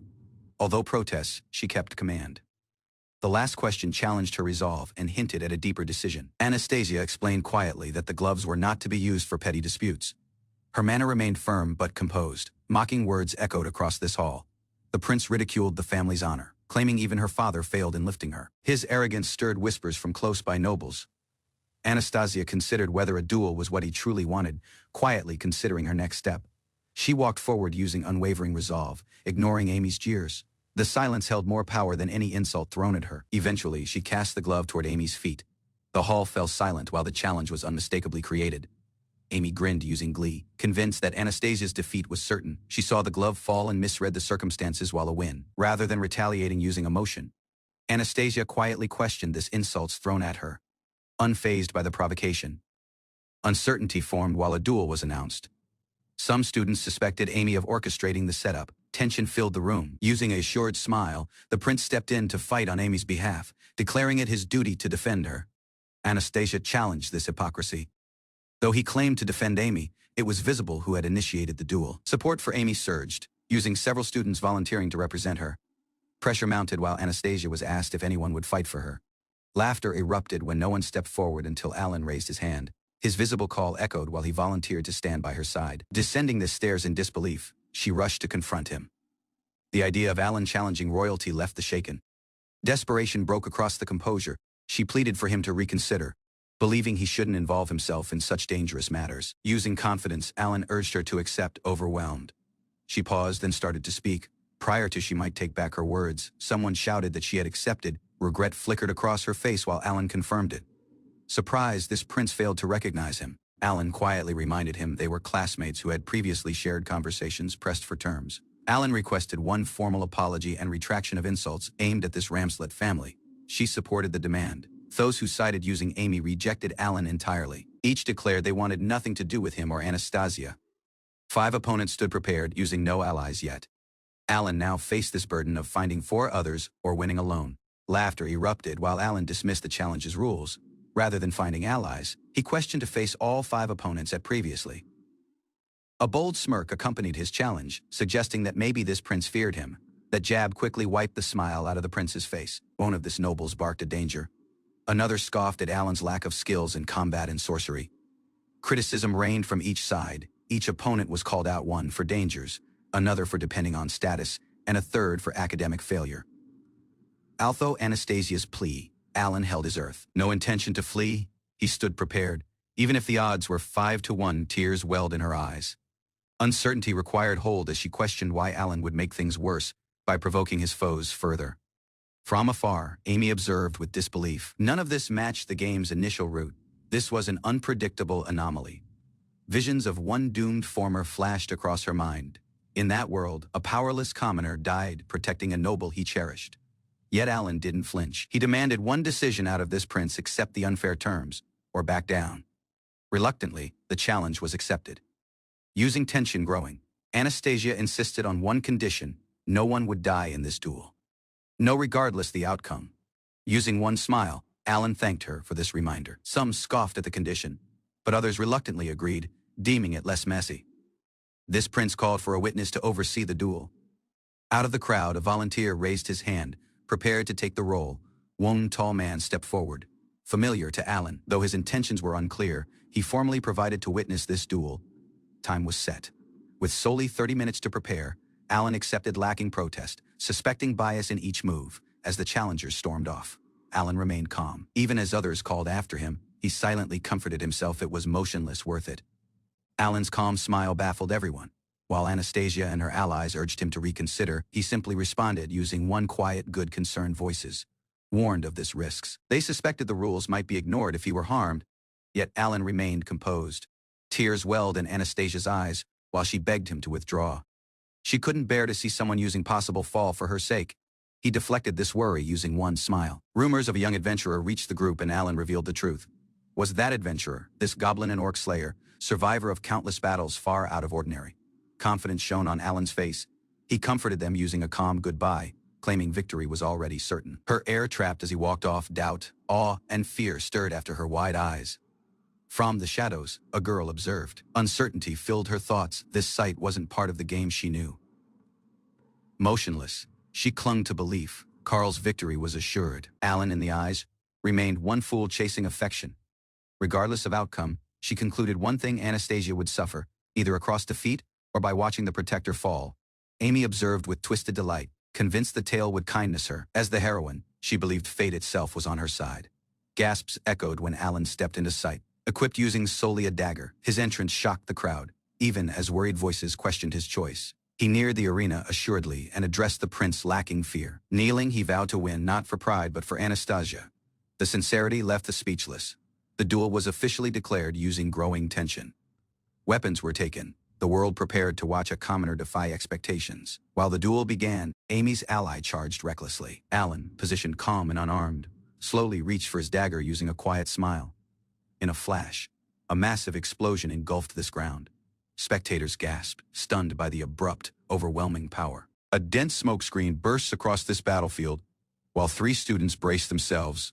Weapons taken, they face the cloud, uncertain of what lies beyond it. Chaos erupts among these spectators. Uncertainty spreads while they realize it's a smokescreen. Students squint across the clearing smoke. Visibility slowly returns. 2 forms lie unconscious on the earth, and more silhouettes emerge. While the smoke fades, a lone boy stands surrounded by downed elites. Onlookers recognize the collapsed forms, royalty and nobles, triggering alarm. Even Crown Prince Karl-Heinz and Marcus are down. Survivors cough and stagger. This atmosphere turns something irreversible has just occurred. Alan reveals this unconscious forms on the earth, forcing everyone to witness the results of the clash. Pressuring one noble, he demands acknowledgement of his victory, holding a blade to a downed student while others look on in shock. Among this crowd, Anastasia calls out to Alan, her expression mixed using disbelief and awe at the swift action. Prior to the battle started, Alan had activated a smokescreen and vanished using a stealth technique, taking his opponents off guard, blinded by smoke. The foe fumbled in uncertainty, unable to locate Alan as tension rose using each second lost. Alan confronted this brawny opponent directly, quietly aiming the gun he'd previously used to halt thieves loaded using non-lethal rounds. This weapon wouldn't kill, but the impact was strong enough to cause grave damage. Sweat dripped from his face while he activated a second smokescreen, agony flaring across his form from the strain. Trapped off guard, Marcus the mage was enveloped in smoke, his panic growing using each uncertain second. While this mage paused, Alan moved swiftly across the haze, preparing for his next target, Leonardo. Urgent to regain visibility, the swordsman called for air to disperse the smoke. Relief crossed his face as the air began to visible. At the same time, Oscar, the elite archer, drew his bow amidst the coughing, hoping to terrain a clean shot. Although the haze, however, even the skill couldn't overcome this obscured vision. His aim faltered, and frustration overtook him. Crown Prince Karl-Heinz, one mighty offensive mage, scoured this battlefield, furious and accusing others, while searching for Alan. This prince swung his sword recklessly across the smoke, forcing Alan to hold back, wary of harming close-by students. News formed across the ground Leonardo, Claude, and Oscar had all been slain. Spectators stood stunned at the sight. Gasps echoed through the crowd. One girl, overwhelmed, might solely repeat her disbelief, while tension gripped the onlookers. Alan stood quietly among this chaos. Names of legendary talents echoed in contrast, yet none had managed to halt him. Tears filled her eyes while she cried out. Her world, previously predictable, now teetered on the shore of collapse. Conflicted, Anastasia called Alan's name. Her call trembled with awe and fear, questioning what he truly was under the water. Alan stood firm prior to this crowd, explaining how Oscar had yielded and how the others were already down. Solely 2 opponents remained. Marcus and this crown prince, both central forms in the nation's future, lay unconscious. In the game's world, the political roles were irreplaceable. Faced using defeat, Marcus resorted to veiled dangers. He warned Alan of this consequences, trying to invoke his family's influence. Alan questioned the motives quietly, pointing out how he always used status when cornered. His words struck deeper than any blow. Using unwavering resolve, he reminded Marcus of the truth following the duel and challenged him to recognize the real injustice. Marcus tried to justify his deeds, claiming it was to defend Amy. But Alan swiftly exposed this baseless accusation. Amy, watching from the sidelines, grew urgent. Her calls for Marcus to retaliate revealed her panic, while the truth emerged. Alan responded firmly, demanding an apology for this harm done to Anastasia. The words condemned Marcus's short-sightedness and pride. Abruptly, Alan delivered a decisive blow. Marcus staggered backward, the slap echoing louder than any sorcery might have. Lying on this earth, Marcus was declared slain. Alan stood tall, and the broken glasses symbolized the end of the confrontation. Shock formed across the crowd while students whispered the commoner had already slain 4 noble elites in succession. Alan changed attention to the last opponent. Crown Prince Karl-Heinz, though motionless positioned, was visibly shaken and weakened. This prince, sweating and furious, accused Alan of using cowardly tactics and demanded one fair fight lacking tools. Unfazed, Alan responded using composure. He reminded this prince that it was he who had forced Anastasia inside this public duel. Karl-Heinz tried to justify the deeds, but Alan pressed on, exposing this baseless nature of the accusations against Anastasia. Alan raised his call prior to this crowd, declaring the accusations against Anastasia to be entirely unfounded and baseless. He explained how Anastasia had solely filed one fair complaint, revealing that she had done nothing deserving of blame. Prince Karl-Heinz attempted to deflect responsibility, muttering a weak protest, while others started to question the truth following Amy's role. Frustration blast forth from the prince. He shouted at Alan, blaming his imperial burden and societal expectations for his deeds. His call turned possessive and bitter. He confessed that Amy created him feel seen, his emotions twisting inside obsession and delusion. Alan acknowledged that even this crown prince had been manipulated. Amy, using knowledge of the game's structure, had neared him strategically. He turned to Anastasia, praising her for her loyalty and power. Although this engagement, she had worked tirelessly for the kingdom. But this prince had neglected her, choosing to pursue other women. Alan's accusations struck hard while the prince tried to shut him down. Defensive and emotional, this prince lashed out. He claimed royalty came using burdens, unlike the freedom commoners enjoyed. Amy retaliated, mocking Alan's ideals. She insisted if commoner life was so noble, they should both run off and live it. Alan described this harsh reality of the upbringing: dirty ditches, hard labor, stale food, and survival on only scraps. He stepped forward using conviction, shouting for this prince to halt acting entitled and face the truth of others' suffering. Surrounded by downed nobles, Alan stood alone in the arena, as the crowd quietly observed the confrontation unfold. Using firm resolve, he reminded the prince of his duty. While future king, he should have acted for the people, not himself. This prince lowered the head, overwhelmed, understanding he had neglected both his position and Anastasia's devotion. Alan stood in silence while the atmosphere changed. Anastasia neared, but neither spoke of what came next. He declared the duel over, his expression calm. She looked at him using concern while he turned off. From after, the prince began casting forbidden sorcery.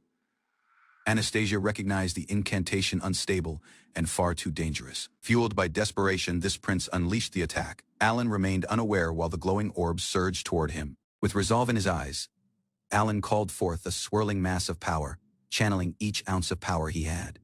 Not far off, a girl observed the chaos unfolding. Doubt filled her mind. Her ice sorcery alone might not be fast or strong enough to contain the danger. Abruptly, she cried out Alan's name. Fear etched across her face while his silhouette began to vanish after the overwhelming surge of power.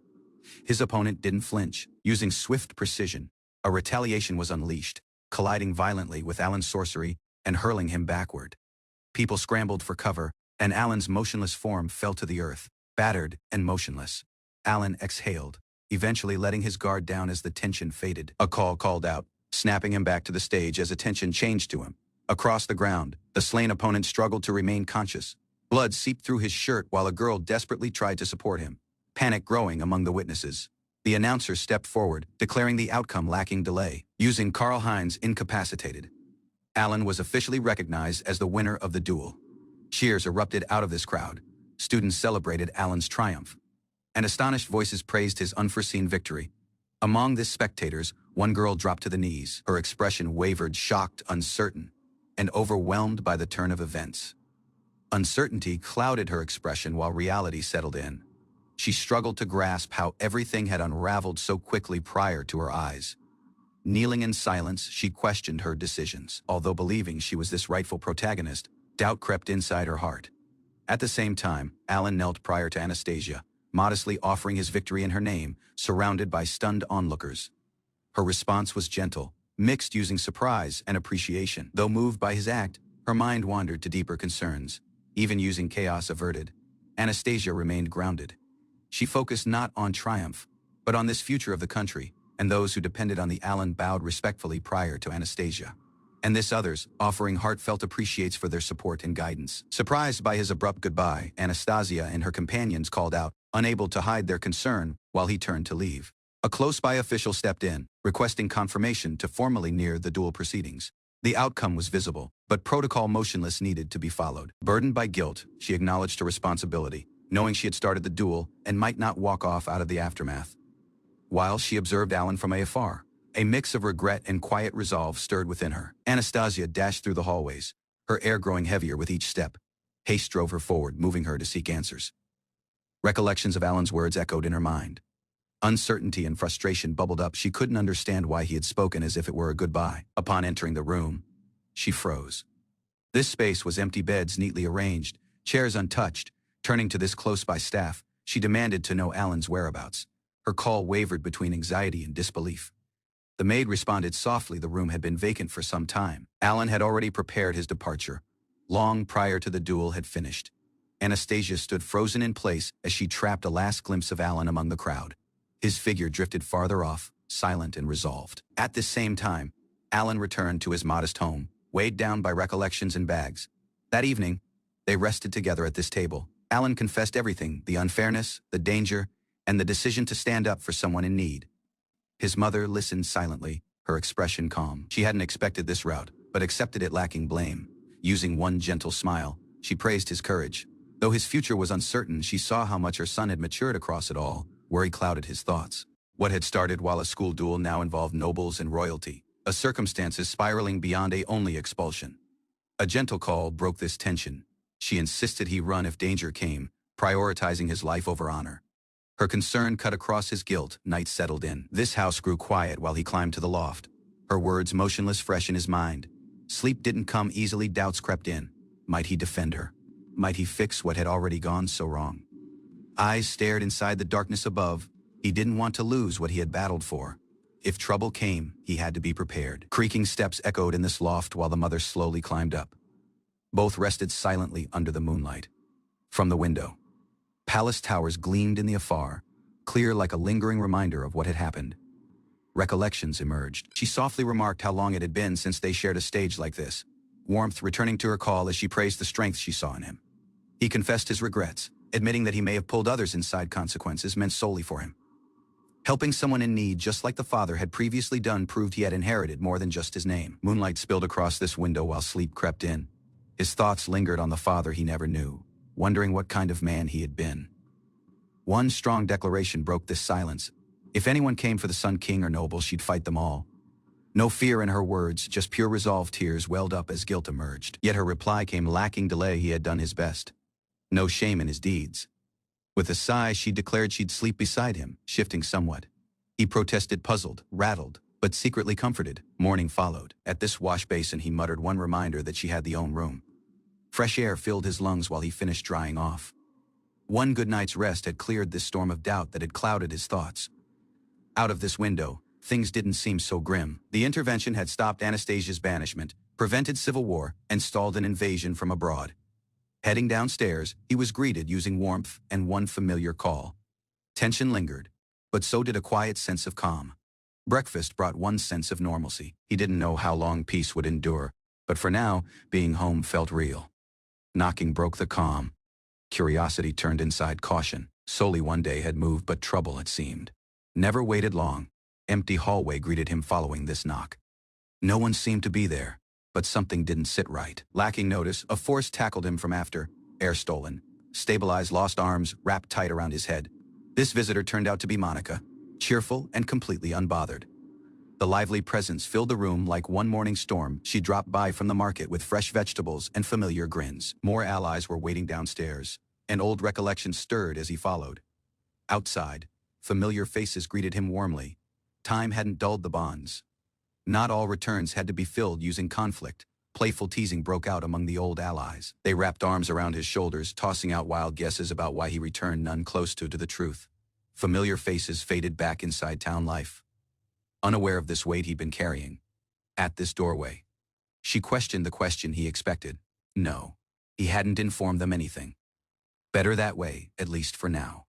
Explaining further would drag others inside danger. Some stories were better left unspoken until this time was right. Abruptly, a wagon rolled in, elegant, out of place, and far too early for any visit. Suspicion crept in again. Peace never seemed to endure long. A wagon arrived lacking any official markings. He surveyed for guards but saw none, easing his tension somewhat. At this door, one well-dressed man confirmed his identity. His mother stood silently beside him. The visitor introduced himself while a butler out of House Ramslet. Alan was stunned. Anastasia's family had called forth him directly. Alan stood in shock while a wagon from the noble Ramslet family arrived, gathering him by name. This messenger, serving the Duke, assured Alan's mother that her son was in no danger and praised him while one benefactor to the young lady of the house. Although his mother's delay, Alan quietly comforted her and went to change clothes as the nobleman waited outside. Previously prepared, Alan departed in the wagon, its wheels echoing down the gem-paved street. Within, Alan rested opposite the nobleman, quiet and composed, while their journey toward the Duke's residence began. Alan gazed out this wagon window, astonished by the elegance of the aristocratic district encircling him. This wagon slowed while they arrived at the grand residence of the Duke of Ramslet, guarded by towering gates and ornate architecture within. He was led to one lavish reception room, where a maid served him tea while he waited while instructed. Seated alone, Alan observed this refined surroundings, understanding the immense influence and status the Ramslet family held. Using trembling hands, he stabilized his air and urged himself to stay composed for the meeting ahead. Within the waiting room, Alan reflected on the crucial meeting ahead and pondered how much support he might gain out of the Ramslet family. This door opened, and a wide man using commanding presence entered, prompting Alan to straighten up. Using one calm expression, this man greeted him and confirmed his identity, establishing familiarity. Alan respectfully introduced himself and accepted this offer to sit while the nobleman gestured toward the seat. Introducing himself while Gerhard, this head of the Ramslet dukedom, The man expressed regret for the abrupt summons. Gerhard leaned back while he acknowledged Alan's role in aiding his daughter this day prior to. He provided genuine appreciates, recognizing Alan's bold duel with royalty on behalf of his daughter. Using one thoughtful pause, this duke requested to ask questions, prompting Alan's surprise and polite agreement. Revealed he had investigated Alan's background, an adventurer, famed for conquering this goblin labyrinth, and known by one fearsome title. Listing Alan's achievements, he questioned this young man's motive for fighting such one risky duel. Suspecting romantic interest in the daughter, prepared for consequences, Alan explained the deeds, expressing deep respect for Anastasia's perseverance. Acknowledging this gap in social position, he motionless spoke firmly. Aware of his own limitations, Gerhard questioned his decision, reminding him of this effort it required to touch his current position, rather than speak of ambition. Alan declared the desire to defend those who supported and raised him. Surprised, Gerhard sipped the tea and called this duel absurd, yet admitted he had heard each detail. Although Alan acknowledged that one duel was motionless a duel, he insisted that Anastasia would never harm this prince herself. He explained that her defeat was inevitable due to her nature, and this opposing party demanded she stay off out of His Highness and others. Gerhard, while sipping tea, agreed using this logic, stating she would have been expelled for something she didn't do. If such treatment might befall a duke's daughter, Alan warned, then no noble was unharmed out of unjust removal. With tension growing, he predicted chaos and bloodshed unless these deeds were addressed. Gerhard raised his hand, acknowledging the notice while trying to reduce the conversation. Gerhard leaned forward, questioning how this imperial succession crisis might possibly relate to protecting one's family. Lacking delay, Alan responded, voicing his concern for the future of the Estonian kingdom while a whole. The duke's eyes narrowed, silently acknowledging how far the young man had memory things through. Alan admitted his understanding came solely from reading newspapers. After a short pause, Gerhard provided to take responsibility for Alan's circumstances and ensure the safety of his mother. Positioned tall, he declared that Alan now had this Ramslet family's full support. Any future trouble might be brought directly to them. Gerhard called for Subas to escort Alan back home comfortably, prompting a thankful bow out of this boy. Using polite formality, Alan excused himself. Gerhard quietly observed his departure, his expression unreadable. Positioned alone, the Duke reflected on Alan's power, a commoner who had overcome nobles blessed with holy protection. Quiet respect replaced his earlier skepticism. Out of petty school disputes to matters of national security, Alan's thinking had matured. Gerhard recognized this depth of insight Anna had spoken of. That same night, desperate cries echoed across the estate.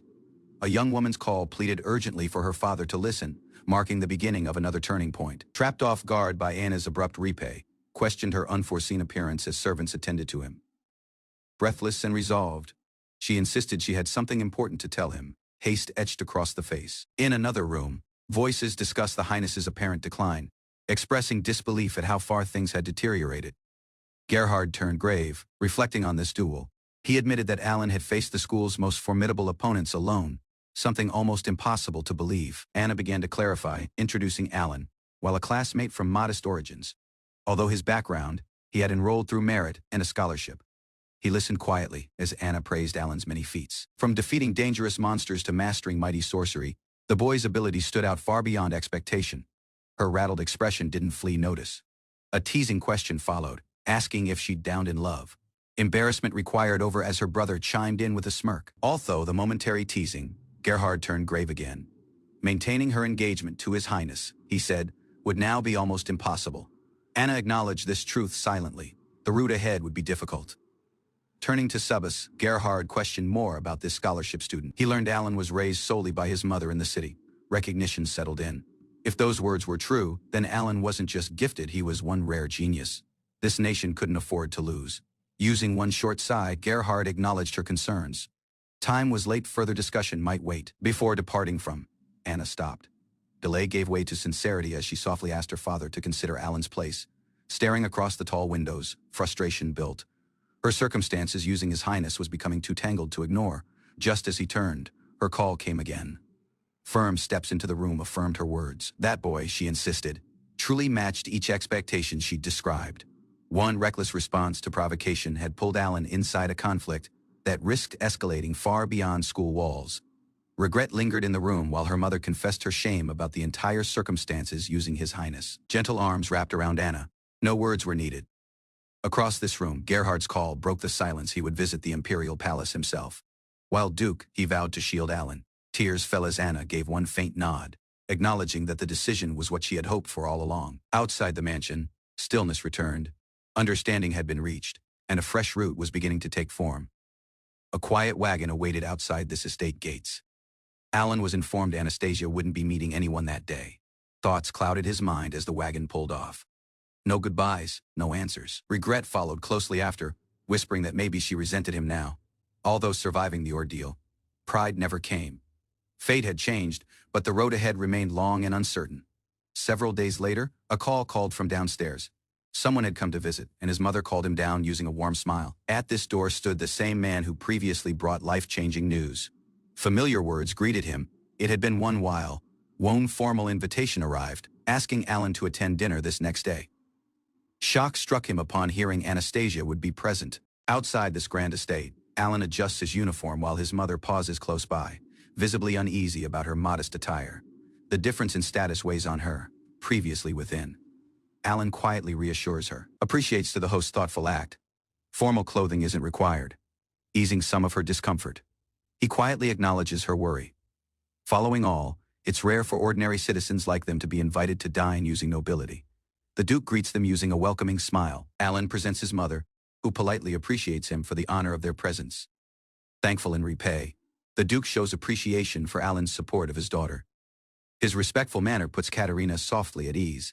This Duke presents his wife Elizabeth and their son Friedrich. Both offer polite greetings, presenting themselves using warmth and poise. Elizabeth grins gracefully while she acknowledges Alan's presence. Alan bows respectfully, introducing himself while expressing thanks for the invitation. A calm call interrupts the exchange. Anastasia enters the room using quiet elegance, drawing Alan's attention immediately while he mutters her name in surprise. Lacking notice, she commands Alan to follow. The unforeseen order stuns the encircling guests as Alan is pulled off. Down this hall, Anastasia corners Alan, gripping the collar tightly. Her expression remains unreadable while silence hangs between them. Anastasia lashes out at Alan, her call sharp while she confronts him over his abrupt disappearance, demanding an explanation. Trapped off guard, Alan stammers an apology, unsure whether the anger stems out of concern or resentment. The tension softens somewhat. Anastasia silently appreciates him for defending her in the duel, while Alan shows happiness at seeing her again. Their awkward reunion draws attention. Laughter erupts close by, and someone comments on how near the two seem, awkward them both. Soon following, they repay together. Anastasia apologizes for the delay, regaining her composure prior to the gathered nobles. Elizabeth cheerfully shares how worried Anastasia had been, even revealing she cried late at night over Alan's disappearance. Anastasia quickly denies it, visibly rattled. Alan freezes as Elizabeth presses him for a reaction. Her teasing manner catches him off guard, departing from him unsure how to react. Trying to regain composure, Alan asks if he may call her Anna, ashamed. Anastasia allows it, but solely when others aren't around. Seconds later, she briskly changes the subject and leads the group toward the dining hall using Seba's taking, deciding to express his emotions more openly rather of hiding following a reserved FIAD. Everyone gathers around this dinner table while the Duke addresses Alan, requesting one full account of the recent incident. Quietly, he clarifies the outcome of the duel. An official apology will be created at the Academy's opening ceremony, where many witnesses can hear it. While sipping the drink, this Duke announces the engagement between the Crown Prince and his daughter is now formally annulled. One quiet request comes: continue supporting Anastasia, not just while an ally, but as a trusted companion. Smiling softly, this Duke assures there will be no punishment or expulsion awaiting Alan at school. A generous offer is created: Alan may join their household following graduation or be introduced to valuable connections. The Duke presses him to enjoy school life first. Tears well up in Katerina's eyes. She shows genuine thanks for the kindness shown to her son. Comforted, she's softly encouraged by those around her. Thankful beyond words for the unforeseen warmth, Anastasia grins softly, pledging to rely on Alan again in the coming year. He responds using quiet enthusiasm. While dinner starts, laughter and conversation fill the room. A previously formal gathering now feels like a shared celebration. A quiet stage at the table brings Alan peace. He considers with pride on his labor, eventually feeling that everything was worth it. At the wagon, thanks is exchanged. The Duke assures Alan and his mother they are welcome anytime, parting using warmth. Prior to they can leave, Anastasia pulls Alan aside, asking for a private word. Elizabeth offers to guide Katerina across the yard in the meantime. Using confidence, Anastasia requests Alan's aid, exploring the newly discovered Altman labyrinth. Margaret will accompany her while well. Hearing this name shocks him. Recollections resurface, and the expression stiffens. Something dangerous may be hidden ahead. Anastasia questions the labyrinth's depth, motionless, officially unknown. Alan pauses, wondering if he should admit his former exploration before it was publicly discovered. Surprised by her reaction, he confesses he found it long ago during the travels across this jungle. She covers her face, understanding he never reported it. Alan downplays this discovery, saying there were no traps and solely a minor boss at the end. Interested and puzzled, Anastasia asks about fast laps. Alan clarifies it's a method to train quickly, based on repeated runs. He breaks it down, completing this labyrinth, returning then repeating the understand to increase power. Anastasia pauses mid-sentence, rattled by Alan's calm presence. He notices and softly asks what's wrong, but she brushes it off. Their conversation turns to planning. Alan agrees to guide them across the labyrinth, and they decide to organize it after the fresh year. Upon arriving at Altmund, Margaret greets them. She shares that other adventurers may have already started exploring, but there is motionless one chance for them. Margaret praises Alan's power and even suggests scouting him. The confidence leaves him surprised. Playfully, she reassures Anastasia that she wouldn't dream of taking the precious knight. Rattled, Anastasia denies this implication. Alan casually admits he already collected this treasure out of the orc labyrinth. Though apologetic, he jokes about giving it all off, drawing a reaction. One group of adult adventurers questions the qualifications. They're surprised to learn Margaret chose a student while their guide. Skepticism continues until one mentions Alan's former feats conquering this goblin labyrinth and earning the title of Orc Slayer. Alan proposes a skill trial to determine roles. Assuredly, the men assure they'll defend Margaret, causing Alan to quietly question their capability. Together, this party enters the labyrinth. Alan instructs them to engage the orcs directly, prepared to assist if needed. Distrust hangs in this air. Alan senses the group's delay, understanding danger will follow if they refuse his commands mid-battle. One beast appears almost immediately. One of this knight's volunteers to lead the attack, but Alan stops him just in time. Lacking waiting, Alan steps forward himself. This others protest, unsure of what he's planning to do. Facing the foe directly, Alan readies to demonstrate his power, resolved to earn their trust through action. Using a modern firearm in hand, he startles everyone. While the creature charges, Alan readies his weapon, calm and focused. An enraged beast charges forward, baring its fangs and shaking this tunnel using its roar. Although warnings, Alan kneels and raises his weapon, ignoring the shouting after him. His attention remains locked on the nearing target. In a flash, he opens fire. This gunfire echoes across the corridor, and the beast collapses mid-charge. Stunned silence comes, lowering the weapon. Alan exhales quietly, shocked expressions surround him, questions pouring in about what they just witnessed. He clarifies the weapon is an arcane tool driven by air sorcery, designed to fire iron bullets. Respect begins to replace doubt. Alan quietly signals for this group to proceed. The others, now cooperative, nod using respect and slight nervousness. Credit for the technique spreads. One knight admits relief that Alan is an ally, while Alan proposes they work together to defend both Margaret and Anastasia. While another monster nears, one knight steps forward, eager to prove himself this time. With swift movements, Anastasia steps in, rather. Her exact strikes knock the beast back, stunning both the foe and her allies. Finishing the attack with grace, she jokes with Alan. He grins in respect, acknowledging her superior swordsmanship born from training and holy favor. Leadership turns into motion as positions are assigned. Alan takes point, Anastasia comes near after, while knights handle dangers from the rear. Victory arrives quickly. Orc bodies lie slain, including their king, priest, and mage. Disbelief spreads some wonder if knighthood motionless suits them. AA Act points everyone toward the next chamber. Transport resumes while Alan suggests they prepare to exit. Margaret chuckles, admitting their over-reliance on one person. Appreciation fills her call, although this imbalance. Discussion turns to treasures. Disappointment comes, but credit for the fast lap strategy remains. Anastasia steps forward, resolved to match Alan's pace. She declares her intent to fight alongside him, unwilling to be left after or overshadowed. They continue running laps across this labyrinth together. This time, she takes the lead while Alan comes, both steadily growing stronger. Alan stood on stage while a bold declaration echoed across this hall. The name of the Duke of Ramslet carried weight, and all eyes turned to Alan. Earlier that day, Alan left home for school following winter break. He had created a decision, one that would alter the path of fate. While he walked across the city, Alan reflected on his deeds. He had succeeded in preventing Anna's condemnation, breaking the game's scenario. Though he previously knew this future, its certainty was gone. Now, He needed to think clearly to prevent disaster. But using the scenario shattered, fresh risks loomed, and Alan questioned what awaited next. This Ramslet duchy, known while the kingdom's primary source of grain, previously stood as a crucial pillar, supporting the crown prince's authority. Political stabilize crumbled after the duel, moving southern nobles to potentially rally after the duke. Alan questioned his choice. Though he prevented one disaster, this nation's imbalance mirrored the chaos of the initial game scenario. Suspicion now turned toward Amy. The persistent ambition and cunning hinted at one fresh scheme, one possibly targeting Anna resolved to defend those he cared about. Alan walked forward. No, regardless how twisted the future became, he vowed to secure a happy ending. Alan exchanged polite greetings using Isabella and Margaret, who were cheerful to discover they shared one class with him and Anna this semester.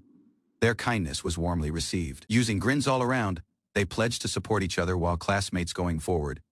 Knowing Anna would benefit from positive companionship, Alan felt comforted, surrounded by allies. Her school life would likely rise. However, whispers of contempt emerged close by. Some students criticized Alan for his former deeds, labeling his duel dishonorable. What surprised Alan most wasn't their reaction, but this class placements. Although poor grades, the Crown Prince remained in class a while others were silently demoted. Alan noticed Claude's absence out of this class list. Though no official reason was given, it appeared Claude had silently dropped out.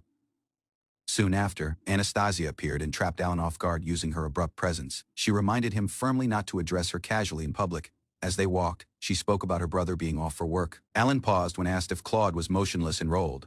Anastasia clarified the circumstances. Claude's withdrawal was at the request of the Kingdom of Westerdale, lifting further questions. Leonardo's circumstances was worse. He had been disowned by the family, possibly due to the consequences of the duel. This Ramslet family had lodged one formal protest against the Duke's family. Leonardo's refusal to admit fault left the family unable to shield him any longer. Anastasia reflected on this string of difficult events. Although troubling for the personally, the outcome brought stability and benefit to the kingdom. Redirecting this stage, she invited Alan to the auditorium. He acknowledged the day's significance. It was time for the opening ceremony. A formal apology out of this crown prince and his allies was about to be delivered in front of everyone, while Anna had requested. When names were called, Anastasia stepped forward assuredly. Alan, surprisingly called forth, followed her toward the podium, unsure of what awaited him next. Anastasia turned to Alan and reminded him of his role. Having battled for her, he had earned the right to stand following her during the apology. While names were called, one of this crown prince's companions stepped forward to the stage, the expression stiff under the eyes of the crowd positioned firm. Anastasia demanded an answer. Would they eventually acknowledge this outcome of the duel tension? Thickened as Alan observed their discomfort, the group appeared bitter, but they couldn't deny the outcome. Some muttered silently, blaming solely themselves. In this end, they bowed regretfully. They provided one formal apology to the Duke of Ramslet, their pride wounded but words spoken aloud. With her call trembling, the girl provided a direct apology before the silent audience. She bowed, eventually acknowledging her mistake. Anastasia accepted the words but issued a stern notice. She created it visible. Belittling the Ramslet family would no longer go unchallenged. While they returned to their seats, tension lingered. Whispers followed Carl and the group, their expressions stiff as they walked, former watching eyes. Some questioned this apology's sincerity. Alan observed silently, noting the discomfort etched inside their faces. Just while he prepared to leave, Anastasia stopped him using a smile. Something else motionless remained. Alan stood on stage, puzzled by Anastasia's abrupt call. Murmurs formed through the crowd as she addressed him formally. Using a strong call, Anastasia proclaimed Alan had upheld this honor of House Ramslet. His role in defending her reputation had not gone unnoticed. While recognition for the loyalty and courage, this Duke of Ramslet would extend his family's protection to Alan and his kin. Whispers rippled across this audience. The announcement shocked many. How might a commoner receive such privilege? Ad endure. Anastasia presented this family crest. Alan was questioned, would he accept the honor? Alan accepted the handkerchief using a mix of uncertainty and sincerity. Unsure if it held deeper noble significance, he pledged himself to the act. Applause erupted out of this audience. Margaret and Isabella clapped enthusiastically. The approval surprising yet comforting to Alan. Together, he and Anastasia exited this hall. The echo of clapping followed them across the grand corridors of the academy. Interested, Alan questioned why she created such a public declaration, especially when the king was already aware of the arrangement. Anastasia explained her reasoning. It was a notice. Any harm toward Alan would now be treated while a danger to the Ramslet family itself. Motionless, holding the handkerchief, turned to Anastasia with uncertainty. He silently asked what the act truly meant. Before she might reply, classmates gathered around, praising Anastasia's deeds. Alan, at the same time, was pulled into conversation by interested voices. Isabella and Margaret neared, using bright grins. They teased Alan, asking to see the handkerchief he received. The two girls leaned closer using enthusiasm. Alan, puzzled by their reactions, questioned what was so significant about it. Using one knowing smile, Margaret explained, "When a noble lady gives a handkerchief sewn with her crest, it's meant for this knight she trusts most." This girls explained that receiving one noblewoman's embroidered handkerchief meant a public declaration of belonging. Alan was left speechless, rattled. Alan tried to downplay the circumstances. At the same time, the girls teased him, making the meaning even clearer. Alan remembered this duke's words, Anna, while a duke's daughter would one day face a political wedding. Although everything, Anna smiled and comforted him. They promised to defend one another, regardless what came next. Rumors swirled in this Westerdale kingdom following Prince Claude was expelled, a move viewed while punishment for a disgraceful duel. Some speculated that love drove Claude's deeds, as he willingly required responsibility for Amy and stepped off. Yet deeper motives emerged: fear that Amy would abandon the kingdom, triggering unrest and collapse. Using Estonian powers poised to exploit this tension, the question arose: would Westerdale ally with them, or stay loyal? Coldly, one call proposed dividing the nation using Estonia might be preferable to preserving a fragile sovereignty. Doubt crept in while suspicion arose that Prince Claude might already be coordinating using Estonia after the scenes. Alan considered the scenario: out of the initial game, Estonia invades, Amy escapes, and Westerdale leads a retaliation. However, that timeline seemed unlikely now. Alan had changed events, and Amy's sainthood had been used to manipulate this kingdom's support. News then arrived out of this South Conrad. The eldest son had returned home in haste. This Ramslet territory bordering South Estonia's ally was mobilizing, lifting fears that Zuth was aligning itself for war, surrounded by alliances on all sides. This danger of northern aggression added another layer of danger to the position.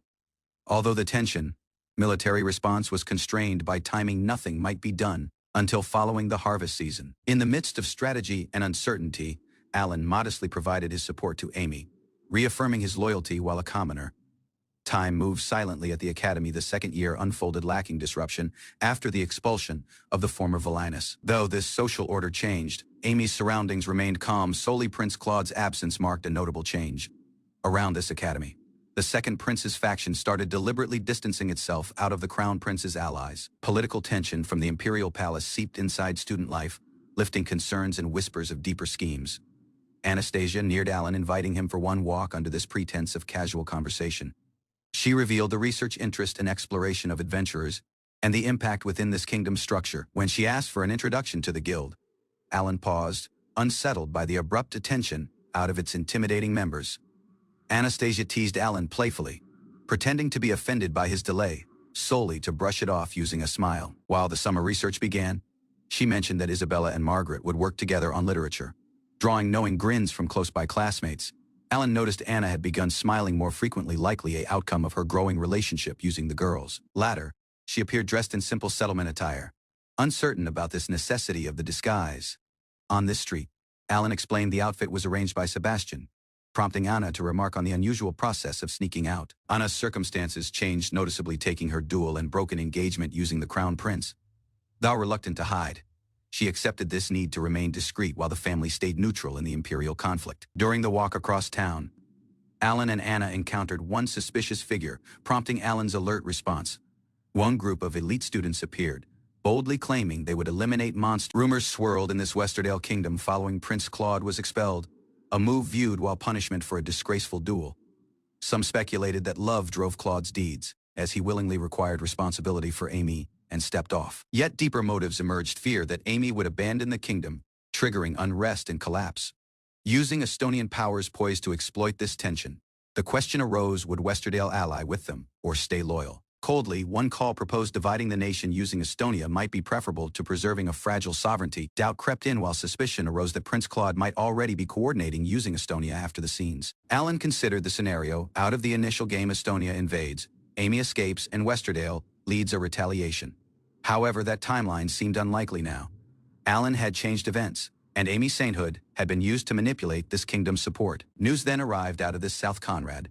The eldest son had returned home in haste. This Ramslet territory bordering South Estonia's ally was mobilizing, lifting fears that Zuth was aligning itself for war, surrounded by alliances on all sides.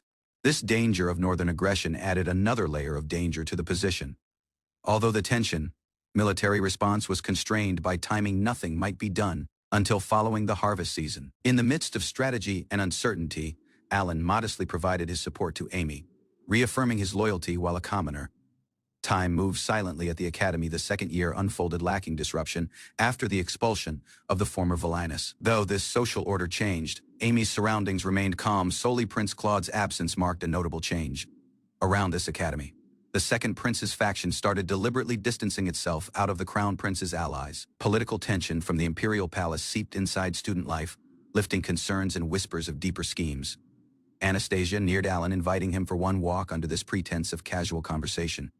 She revealed the research interest and exploration of adventurers and the impact within this kingdom's structure. When she asked for an introduction to the guild, Alan paused, unsettled by the abrupt attention out of its intimidating members. Anastasia teased Alan playfully, pretending to be offended by his delay, solely to brush it off using a smile. While the summer research began, she mentioned that Isabella and Margaret would work together on literature. Drawing knowing grins from close-by classmates, Alan noticed Anna had begun smiling more frequently, likely an outcome of her growing relationship using the girls. Later, she appeared dressed in simple settlement attire, uncertain about this necessity of the disguise.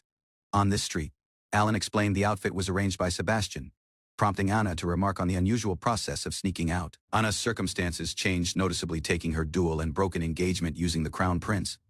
Though reluctant to hide, she accepted this need to remain discreet while the family stayed neutral in the imperial conflict. During the walk across town, Alan and Anna encountered one suspicious figure, prompting Alan's alert response. One group of elite students appeared, boldly claiming they would eliminate monsters and requested directions to this settlement. However, this cloaked girl's quiet confession revealed an uncomfortable truth. There were no monsters, exposing one misunderstanding or something deeper. Tension erupted while this cloaked girl shouted the innocence, but Marx furiously accused her of lying to the future king. At this same time, Alan and Anna wandered the streets until abrupt gasp revealed someone had recognized them. An familiar girl confronted Anna, convinced she was interfering with her holy favor. Previously, Anastasia's call cut across the room while she demanded to know Alan's connection to the elf. Lacking delay, the elf revealed Alan's role in their settlement. To her, he wasn't just a stranger. He was someone who had previously saved them. She explained how Alan had defended the people out of malevolent spirits. Tension rose while playful accusations filled the air. Anastasia questioned the elf's influence, while Alan, clearly overwhelmed, tried to deflect the teasing using clear frustration. With a assured smile, the elf changed the mood. She leaned forward, inviting them to attend the settlement's upcoming summer festival, ending the discussion on a lighter note. Alan questioned how Cheryl managed to enter this town unnoticed. Though willing to attend the festival, he seemed uneasy about the presence. Using a casual act, Cheryl claimed she simply walked through the gate, treating the circumstances as if it were nothing unusual. Concerned, Alan warned her of the risk. Exposure might lead to the elven settlement's secret being revealed, a danger neither of them might ignore. Cheryl, puzzled by the haste, asked if people truly posed that kind of danger. Alan clarified the real danger wasn't just hostility, but discovery. Although she brushed it off with a smile, Alan remained grave. Her luck wouldn't endure forever, and one mistake might compromise everything. Prior to departing, Alan paused and asked whether Anastasia might accompany them. She remained quiet, processing the request. He proposed using this noble's gate, reasoning that the presence would prevent suspicion. The scheme hinged on her consent. To Alan, it was the safest course out of town. However, the idea of a human entering the elven settlement sparked immediate resistance. Cheryl, thoughtful yet entertained, proposed an alternative. They might pretend Anastasia was Alan's fiancée. Rattled but compliant, Anastasia agreed. If that was this condition, she would play the role, however awkward it felt. Alan apologized, worried this scheme might trouble Anastasia. But she stood firm, seeing it while a valuable chance to understand elven life firsthand. Lacking delay, she excused herself to prepare, asking logistical questions along the way. Her abrupt enthusiasm left Alan somewhat bewildered. An hour later, the group gathered beside a smooth aircraft. Cheryl beamed, using pride as she introduced it as Alan's soaring ship. Astonished, Anastasia questioned if it truly soared. This elf assured her that it would, empowered by the Holy Wind's favor. Using goggles in hand, Cheryl awaited guidance. Alan paused, trapped off guard by her readiness. Perched alone on this rear of the aircraft, Cheryl shouted, puzzled why no one else had joined her. Alan quietly explained that others would sit up front. He assured her the seat was special, chosen for its scenic sight, but asked her to keep it secret to stay away out of upsetting Anastasia. Rather than complain, Cheryl grinned, praising Alan's cleverness. This others remained unsure of what he had whispered. To stabilize the weight, Anastasia was instructed to ride following Alan. She climbed aboard and wrapped her arms around him. Though awkward, she insisted it was fine, brushing off the close-to-contact and wait while necessary. The aircraft lifted off using a mighty surge, soaring into the sky as the group steadied for flight. Astonishment filled their faces as skies rushed former. Cheryl marveled at the velocity and altitude, labeling out in enthusiasm from above. The imperial city appeared distant and miniature. Anastasia clung tighter, surprised by the scale of the sight beneath. Alan explained the journey would take few hours, pledging they'd touch the elven settlement by sunset. Although the cramped conditions, though pressed together, Anastasia glanced at him with respect, silently acknowledging Alan's brilliance and resolve. While the aircraft descended, the elves beneath recognized Alan and confirmed Cheryl's safety. But uncertainty stirred when they noticed a third figure aboard. Surprise rippled across the group. A human was using them. Whispers quickly formed among the onlookers. Stepping out of this aircraft, Anastasia received hesitant credit. For the elves, seeing another human besides Alan was unsettling. Curiosity grew. While villagers marveled at this sky journey, Anastasia stood tall, absorbing the reality of the elven settlement. Later that evening, they were greeted by this queen of elves herself, who politely questioned about the unfamiliar girl by Alan's side. Using calm conviction, Alan introduced Anastasia while someone dear to him. The words caused her eyes to widen in surprise. This queen reacted using subtle amusement, softly repeating the word precious while she observed them both. Though initially uncertain, this queen accepted Alan's explanation. The atmosphere lightened somewhat, though curiosity lingered. Anastasia formally introduced herself, presenting the noble status using grace. Her background seemed to little effort some tension, but the queen's manner changed. She questioned whether Anastasia understood the reasons after the elven settlement's isolation from people, hinting at deeper truths ahead. The queen questioned Anastasia's intentions, although knowing the settlement's isolation, had she motionless chosen to accompany Alan. Alan attempted to clarify their circumstances, stepping in before Anastasia might react. But tension lingered in the air. She softly requested to speak using Anastasia alone. Alan and the others were questioned to step outside. Under the moonlight, Alan reflected quietly. Doubts crept in what was being said following closed doors, and had he made the right decision. But while recollections of their flight returned, he comforted himself. No, bringing Anastasia here was something he believed in. Under this moonlight, Alan stood silently, lost in memory. His mind returned to Anastasia, and what she meant to him now originally. His task was to aid others, but somehow she had grown central to his thoughts. That shift alarmed him more than he expected. The contemplation was interrupted by this appearance of Lo-chan, the energetic spirit of light, who immediately scolded him previously again. This misunderstanding escalated while one young girl arrived. Another elf questioned Alan's behavior, adding to the commotion. At this same time, Lo gleamed using curiosity, eager to meet the rumored wife Alan had supposedly brought along. Alan quickly clarified that Anastasia wasn't one child, nor just a comrade. Lo teased him anyway, insisting she understood him well. Millie ran up, asking for one hug. Alan, rattled, complied, while Lo loudly declared him a valued companion, though not lacking mockery. At the same time within, the queen continued her quiet conversation with Anastasia. She asked if she understood the reason elves hid from people. Anastasia responded solemnly. She acknowledged this cruelty of people capturing elves for their beauty, treating them while possessions. This queen warned the exposure would bring danger. Alan might be targeted just for knowing them. This queen quietly warned Anastasia that her choice to come placed not solely Alan, but her own family in danger. Although knowing the risks, Anastasia had come. Her heart paused as recollections of Alan stirred emotions she couldn't ignore. Overwhelmed, she struggled to call this truth. Her feelings, though real, felt like one forbidden burden. Kneeling prior to the settlement elder, Anastasia paused before speaking. A single name escaped her lips: Alan, the one person who continued to trouble her heart. This elder closed the eyes, pointing out the reality Anastasia knew too well. Rather than denying the relationship, the elder softly proposed another route. A peaceful life alongside Alan in the settlement might offer a future untouched by status. Support out of this villagers was visible. They cherished Alan and wished him joy, even if it meant abandoning everything tied to the human realm. While this daughter of a noble house built on the sacrifices of others, she might not choose love over duty. Faced with the impossible choice, Anastasia struggled to imagine a route that included both love and duty. The elder challenged her, suggesting such a route might motionless exist. Rather than choosing one over this other, the elder proposed something bold: serving the people using Alan. One memory emerged: if that future were possible, wouldn't it be ideal? Doubt crept in, not about herself, but about what Alan truly desired. This elder, watching closely, sensed the weight Anastasia carried. To the young noblewoman seemed overly burdened by self-sacrifice.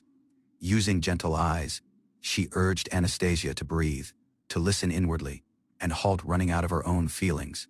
While she stepped out inside the corridor, Anastasia softly called Alan's name. He turned to her, surprised but attentive, his call calm and welcoming. Abruptly, a group of cheerful children greeted her under the moonlight. One boy beamed using joy, asking if her talk with the queen had finished. Rattled by this encounter, Anastasia tried to compose herself. She insisted nothing was wrong, though her reddened face stated otherwise.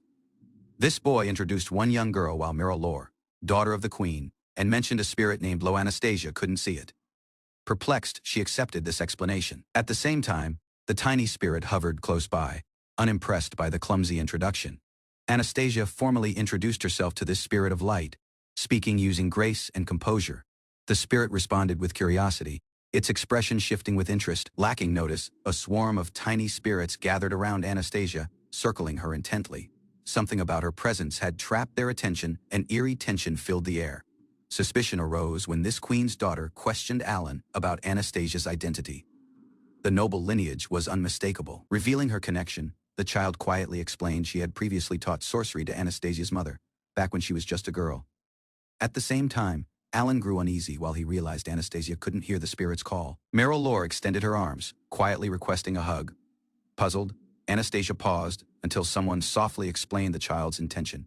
Using some awkwardness, she followed Alan's instructions and returned this embrace. The stage, though unfamiliar, warmed her guarded heart. While they stood together, others observed from the side. The child's attachment softened suspicions, and even those previously skeptical began to see Anastasia differently. Entertained whispers broke out about status and love. This idea of one noble and a commoner together stirred talk of forbidden romance, but someone reminded them this was an elven settlement hidden out of this human world. Here, no one would judge what blossomed. This mischievous spirit teased Alan previously again, entertained by his reactions and hinting at his growing attachment to Anastasia. Lying in bed, Alan recalled the words spoken earlier. This settlement was unharmed, hidden from outside judgment, motionless. The implications lingered in his thoughts. Elsewhere, Anastasia rested alone under the moonlight, reflecting on her role and emotions. For the first time, she allowed herself a stage of vulnerability. The next day, the settlement buzzed with enthusiasm as the festival began. Interested elves welcomed newcomers and shared their traditions. Anastasia, now dressed for this occasion, stood beside Alan. Compliments and teasing flowed while the villagers commented on the beauty and their closeness. Alan listened while this villagers explained the unique tradition of the festival. The man protects the woman as they run together. Observed over by spirits, he learned that properly defending this symbolic tiara during the event brought blessings. The meaning felt ambiguous, yet somehow significant. Anastasia appeared now dressed in ceremonial robes. Though puzzled by these details, she sensed the activity involved partnership, something not easily dismissed. Neither completely understanding the rules, they agreed to join. Following all, they were already part of the settlement's rhythm together. They followed this others deeper inside the heart of the celebration, interested and uncertain. Yet walking side by side, romance bloomed around the festival grounds as couples shared gentle seconds. Alan and Anastasia, positioned stiffly among them, might solely watch in silence. Feeling this pressure of the crowd, they nervously agreed to skip the affectionate traditions. The awkwardness was mutual and obvious. As music filled the air, the two were taken into the center of the gathering. A host invited everyone to join the circle lacking delay. Uncertain, they observed this dancing but chose to follow along. Alan couldn't offer answers, solely one shrug and patience. Instructions eventually arrived. Don't let this tiara get dirty and just run. The real game was about to begin. Using the beat of drums growing, the elf villagers rallied, shouting in enthusiasm. The challenge was about to begin in full force. Alan and Anastasia seemed around nervously while the villagers advanced, baskets in hand and expressions oddly grave. Just as uncertainty peaked, acceleration sorcery sent the participants forward. One elf smiled and simply wished them luck. Alan grabbed Anastasia's hand and ran. The objective was now visible: defend the tiara, stay away from getting hit, and survive the onslaught of soaring fruit. 1 second later, Alan required a direct hit to this face. The trial had officially begun. Although the stinging fruit assault, Alan urged Anastasia to defend the tiara. He comforted her with a bleeding smile. It didn't hurt much. Abrupt blast of surface sorcery crashed into them. Alan shielded Anastasia, bewildered by the magical escalation. One villager grinned and shouted this rule anything goes, while long as it's harmless. Chaos was fair play. Using Anastasia wounded, Alan pulled her near and unleashed a smokescreen, buying them precious seconds, lifting her in his arms. Alan created this call. There was no time to pause, they had to keep running. Alan eventually stopped under cover, setting Anastasia down softly, rattled.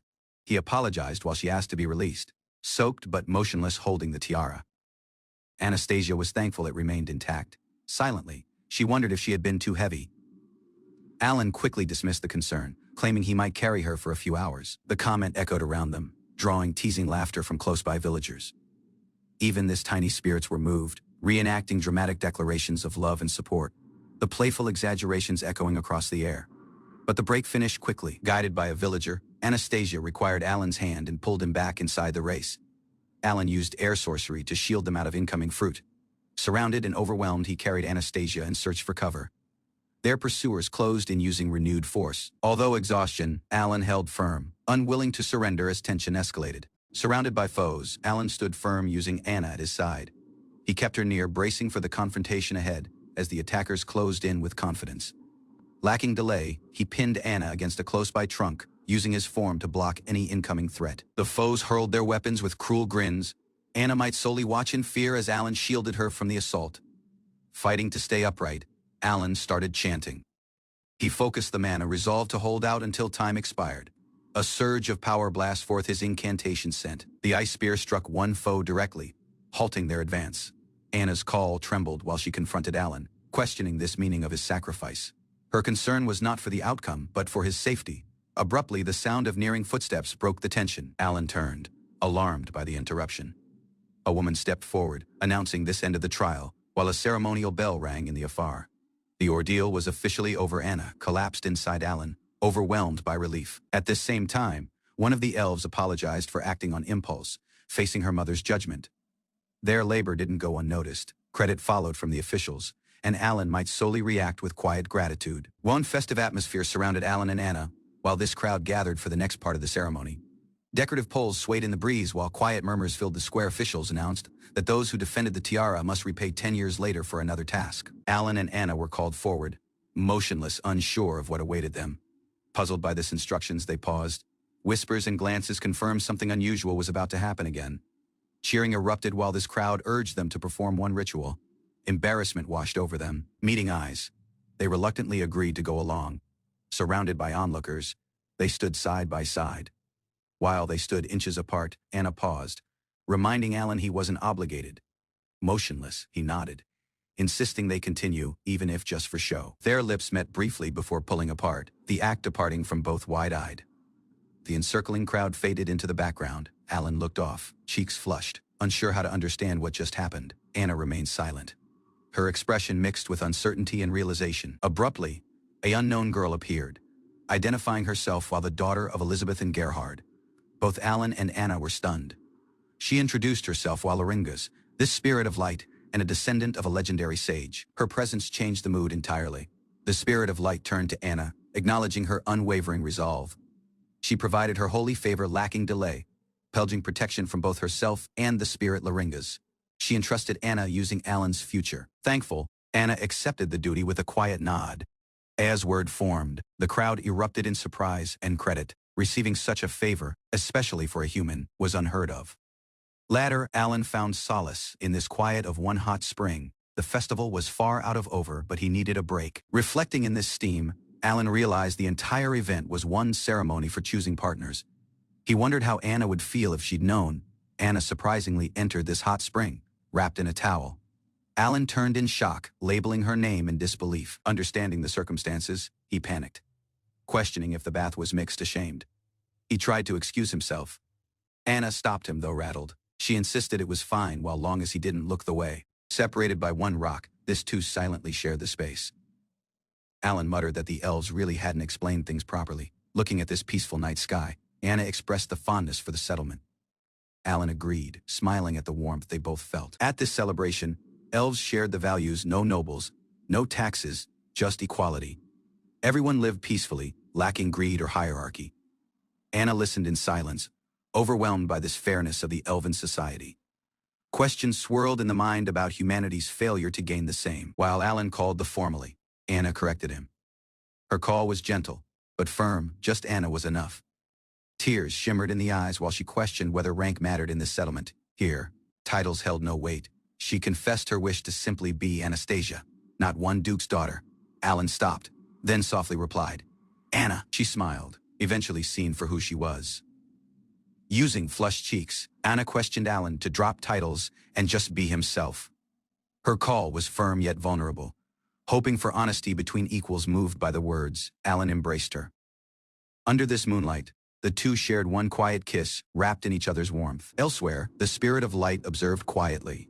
Her gentle smile acknowledged the relationship that had just deepened between the two. Later that night, Alan lay awake while Anna slept beside him. Thoughts lingered on everything that had changed. While they talked in the dark, recollections resurfaced of a fleeting meeting in childhood. Both eventually realized they had crossed paths long ago. They held each other in silence, wrapped in this warmth of shared emotions. Alan awoke slowly, this calm of the morning sun filtering across the paper window. His thoughts lingered on the night prior to. Anna stirred beside him, teasing him softly for waking up late. They exchanged soft greetings, unsure of what to say next. As she stood up, Anna deflected the tension using blame, telling him it was his fault. Alan might solely stammer in response. Sitting down, Anna reminded him previously no more titles. Just Anna. Alan nodded, understanding the completely now, before departing out of the settlement. Alan stopped Anna. He had one more place he wanted her to see. They arrived at a quiet water on this outskirts, hand in hand. The calm surface reflected the peace they both felt. Anna smiled and pointed to this many spirits dancing above the water. Alan called her name, pausing, trying to apologize for this night. Prior to, he stumbled over the words. Anna stopped him firmly, unwilling to let awkwardness ruin what they had. Looking out over the water, Alan made a promise. Someday, he would earn the Duke's recognition, no regardless how long it required. With conviction in his call, Alan promised to gain something worthy so he might stand before Anna proudly. No regardless what. He vowed to defend her. Though unsure of this timing, he pulled out one ring, admitting it was out of order. He questioned her to marry him. Anna's eyes welled up using emotion, and with a radiant smile, she stated yes, surrounded by glowing spirits. The two embraced. A fresh chapter silently started. Later that day, they prepared to depart. Anna wore one fairy's ornament, a token of truth. The hearts were prepared for what lay ahead. Alan and Anna flew toward the imperial city, knowing it would be the endure time they might forget their roles. Though reluctant, they accepted it was time to repay. Upon arrival, Alan was called forth. A stern man confronted him, asking if he understood why he had been called. This atmosphere changed. Calm was replaced by tension.